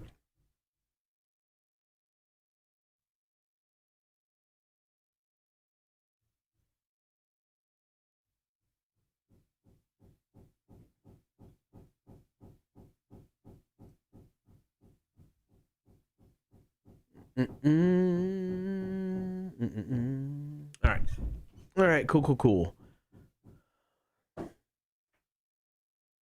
Weekend went by way too quick. Hopefully this week will go by quick. Nothing going down this weekend, so I'm pretty excited about that. Oh, I forgot to mention, I forgot to talk about, so I watched, and I don't have straight up cable, so I really don't watch weekly wrestling anymore. Raw, SmackDown, AEW, any of it. But I did watch WrestleMania Backlash last night. Marshall, there was a moment in last night's WWE pay-per-view that may have been the most embarrassing thing I've ever sat through as a wrestling fan. Okay. It was rough. So, like most WWE pay-per-views recently, over the past year or so, really no story development, but the wrestling is usually pretty strong, and you get some good matches. Sure. So this event last night was brought to you by the new Zack Snyder zombie movie, whatever it's called. Don't remember. Army of the Dead? It comes out on Netflix this Friday. So it's brought to you by Army of the Dead. So there's a lumberjack match between The Miz and Damian Priest. Lumberjack match usually has wrestlers around the ring to keep you from running away and doing any crazy stuff. Right. So John Morrison is backstage, opens a door, and it says Lumberjacks. And they're all people dressed as zombies. I thought you were going to say that. Acting like zombies. That's incredible. Did someone get eaten? The match happens. The Lumberjacks are people dressed as zombies.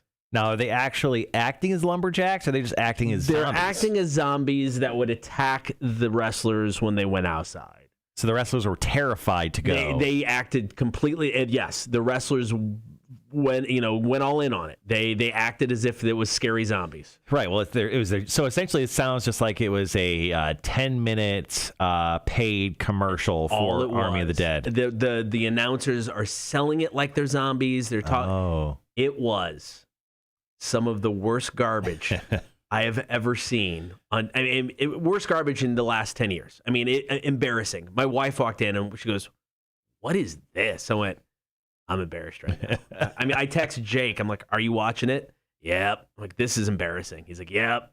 It was holy shit. Not good. Yeah, that's I get it. I'm a little bit on the upper end of their target demo, but holy Christ. I'm sorry that happened to you. It's so bad. So bad. Good God. I'm once again. And the fact that they had the announcers and wrestlers sell it like they were actual zombies. It's just painful to watch. And you know what? This is a guy who kind of dug every now and then what The Fiend does, or The Undertaker does. So I get it. They've done supernatural stuff before. Mm-hmm. But this was bad.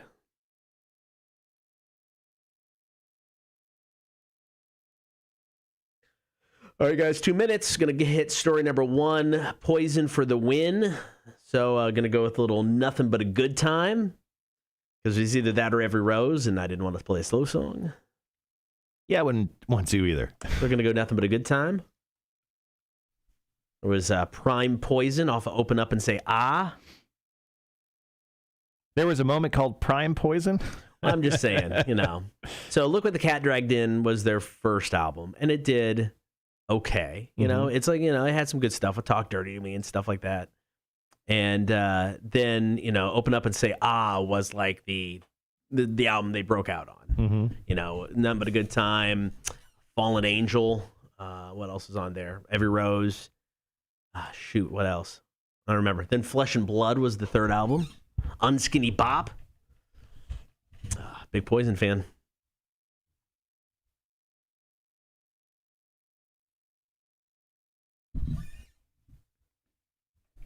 Speaking of wrestling, New Jack from ECW passed away, and I used to watch a lot of ECW growing up when I could, and New Jack was just this, you know, crazy, insane thug-like character, and he was just like, he'd be like, where's the highest point I could jump off of? And he did it every single night, and he did these insane, like, crazy things where I can't believe he wasn't crippled, but he was just doing cameos.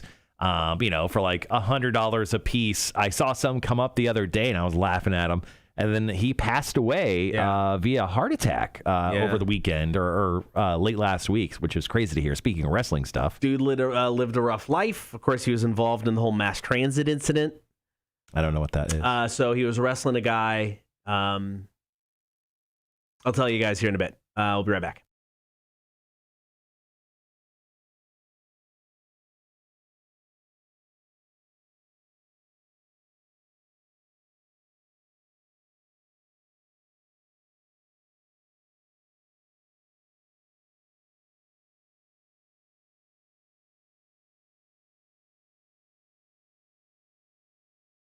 Big thanks to the Horde and everybody else hanging out today. You can catch the stream, Facebook, YouTube, and Twitch. Be sure to like, follow, and subscribe.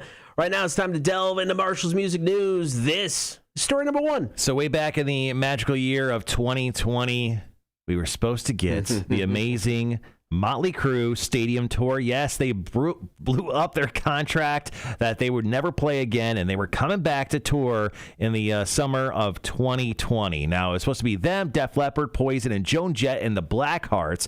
And then, obviously, because of last year, everything got pushed to 2021. But because things are still on the outer edge of things getting back to normal, they have officially announced that they have rescheduled once again the tour dates from 2021 to 2022. So next year, the tour actually begins in Atlanta on June 16th, followed up by Miami, Orlando, and our closest date once again is going to be in Jacksonville. 4th of July weekend, Saturday, July 2nd, next year, the Motley Crue is going to be taking the stage over there at the stadium in Jacksonville. So sadly, guys, if you're hoping to see this show, not going to happen yet again for another year. I'm still excited about this one. Def Leppard, I saw them years ago. They put on a great show. Poison's always fun. Motley Crue is fun. It's a spectacle. I don't know about Vince anymore. I saw them on their residency in Vegas, and that's when it was actually pretty decent. Okay. It wasn't bad, so I hope we get more decent than bad when it comes to Vince. Hopefully he's taking care of himself. I want to see that show regardless. Joan Jett, I've never seen her live. She still kicks a bunch of ass, so I'm excited no matter how long we have to wait. Let's do some Poison. That's right. From Open Up and Say Ah, this is Nothing But a Good Time. Cotter and Marshall, Rock 106.1. So the mass transit incident was way back when with ECW. They're doing a house show, and New Jack was set to wrestle somebody named Mass Transit, and they talked about having the guy Blade, cut himself in the match, and he's like, I've never done this before, and New Jack is like, I got you. Sometimes your opponent will do it for you. New Jack got the guy. I mean, got the guy. Blood everywhere. He pounded the fuck out of him as they were still wrestling to make it worse. Blood's everywhere. The kid was 17, wasn't legally supposed to be wrestling. They didn't know this. His dad's in the crowd going, you killing him. He's 17. So So then New Jack, being a guy who's looking, hey, I'm going to get some heat, gets on the mic. He's like, I don't care if this dies, and all. I mean, goes off on this. There's legal action. I mean, he was charged with a bunch of shit. I think the guy. I mean, he didn't die from this incident, but the guy mass transit eventually passed away. I mean, this is because of the incident. No. Oh. But I mean, it's. If you're familiar with the Dark Side of the Ring show, they've got a episode on this. Oh my God! Yeah, I had no idea. He gigged the guy hardcore. Now it was a house show, so they weren't filming it, but there is fan footage of it. Yeah, it's kind of intense.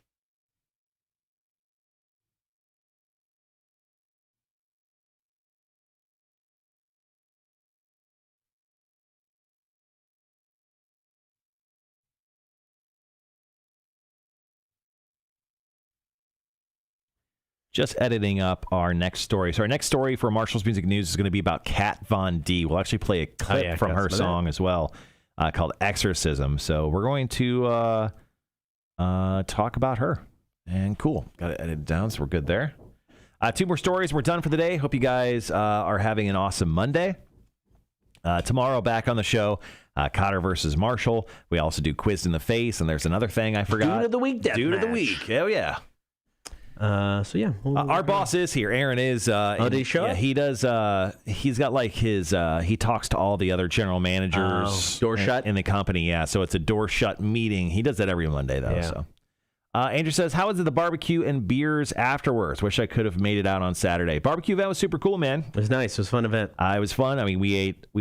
I think we were both meat drunk still. So much, explains why the beginning of the show happened the way it did. Today we were both meat drunk, so it was a fun time. And then I went to Debilation Brewing Company afterwards and drank a bunch of beer. It was delicious. They had a mango habanero. Once again, a very light sweetness from the mango. It's so there's that, and then the habanero is the main eventer there. It's got a bit of heat to it, but it's not like making you sweat or anything. So the mango habanero there it's pretty good. And I asked Dave, I go, is this going to be a one-off or will it be consistently on? And he goes, well, I hope it's consistently on, but it depends on how it sells. Okay. And I don't know how much beer they made. I don't know how big of a batch they had. So, all right, guys, got about 20 seconds.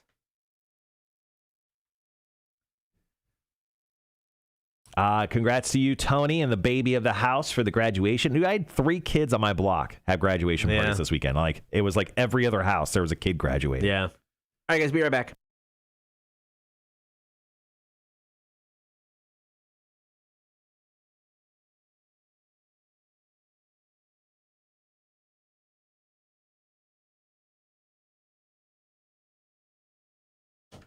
Good morning. Thank you for hanging out. It is the Cotter and Marshall Show, and now it's time for story number 2 of Marshall's Music News. So Kat Von D, the LA Inc. alum, has, of course, been working on a new debut album. Who saw this coming? I actually did not see this coming. The new debut album is called Love Made Me Do It, and the very first single, Exorcism, has been released just over the weekend.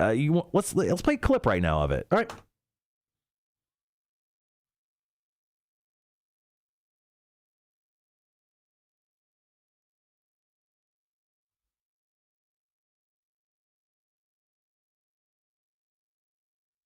I don't hate it. It's super like 80s synthy. Like it should be on the Lost Boys soundtrack. Best take you got. Yeah, 100%. It's kind of crazy, but it's not bad at all. So the 12-track album, once again, Love Made Me Do It, is going to be coming out on August 26th. You can actually pre-order the album right now on any service that does pre-orders. But the thing is, she got help from some big names for this album, including Dave Grohl. Oh, wow. Dave Grohl has, I don't know if he's guested or at least produced the album, but remember Linda Perry from Four Non Blondes? Yeah. She actually helped write and produce the album as well. So she's got some heavy hitters on this album. She goes, I wrote Exorcism after had binged every Exorcist movie that ever existed. She goes, I love the idea of tying the act of being possessed by something outside your control to what love can sometimes feel like, losing yourself in someone else, and sometimes it leaving you black and blue. So the song is honestly, once again, not bad. It's surprisingly good for just a tattoo artist that you knew from the television. So there you go. Kat Von D, new album, Love Made Me Do It, coming out on August 26th. She's still tattooing, or is this like, has she shifted away from that? My guess is she probably really doesn't do that anymore. Just every now and then? She just probably owns a place that she makes other people tattoo that has her name on it. Fair enough.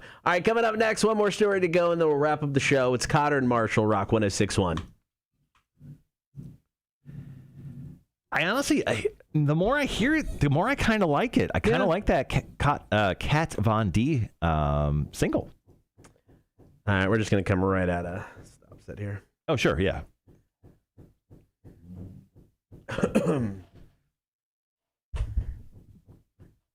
Yeah, right.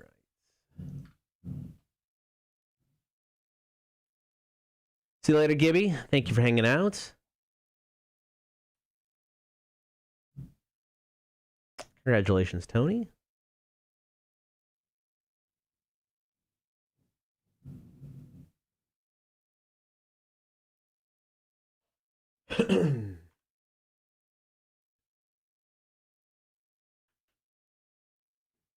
Ah, man. Show flew by today, guys. Flew by.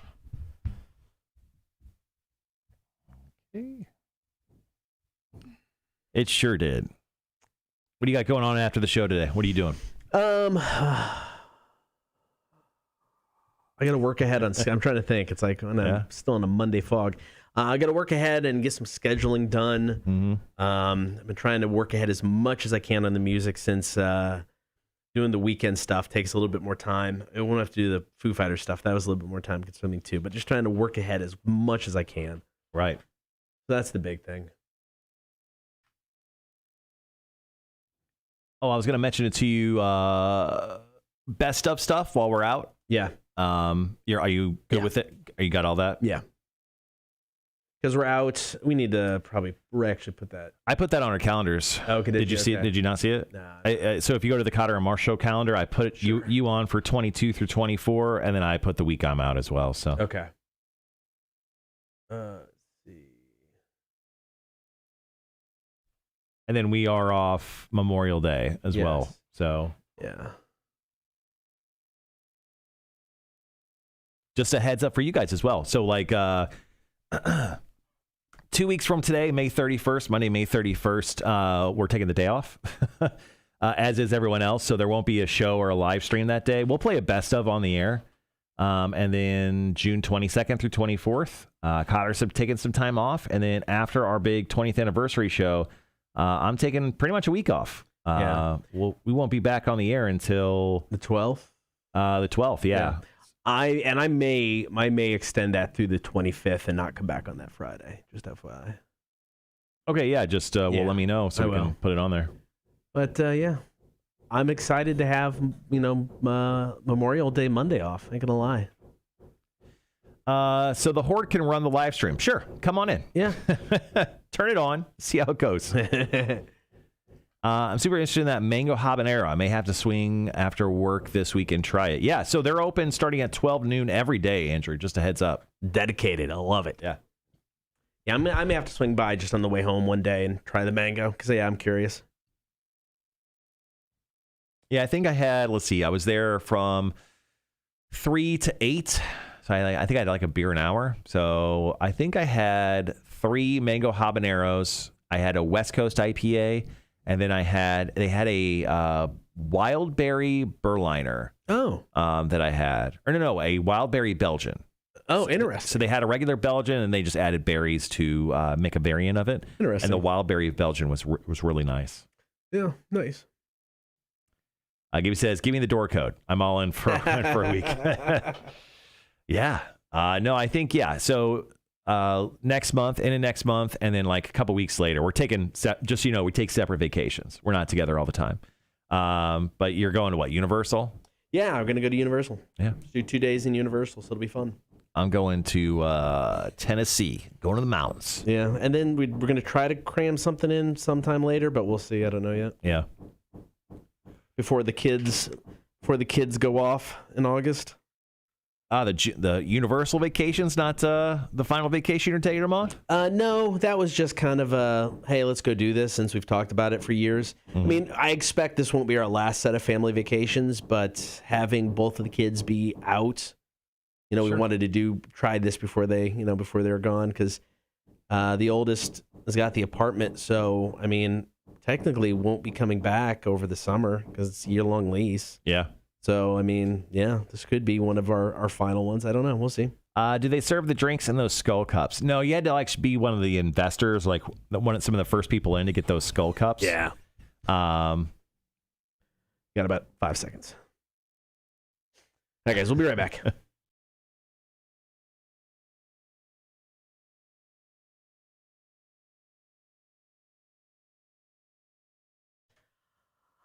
Thank you for hanging out. Before we call it quits for the day, one more time, Marshall's Music News. So over the weekend, congrats are in order for Disturbed's bassist John Moyer, who got himself engaged down in the beautiful islands of Hawaii.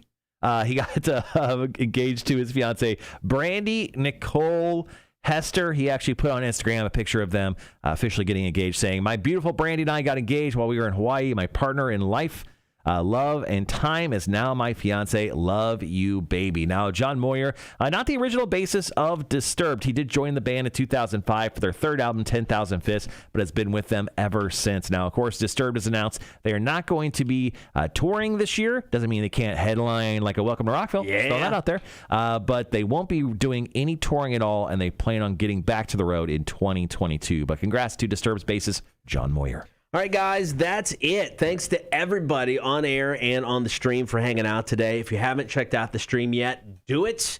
Facebook, YouTube, and Twitch. Like, follow, and subscribe.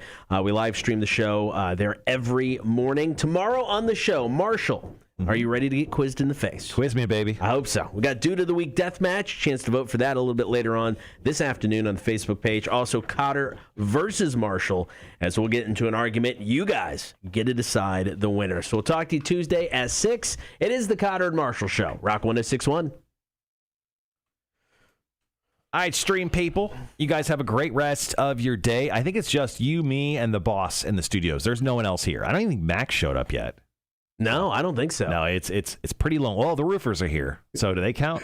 They're doing more work than anybody else. Well, at this point, they're employees here. They showed up to work. Grandfathered in after a while. Well, they've showed up to work more than most of the actual people who do work here. So you guys have a great rest of your day. We'll see you tomorrow at 6 a.m.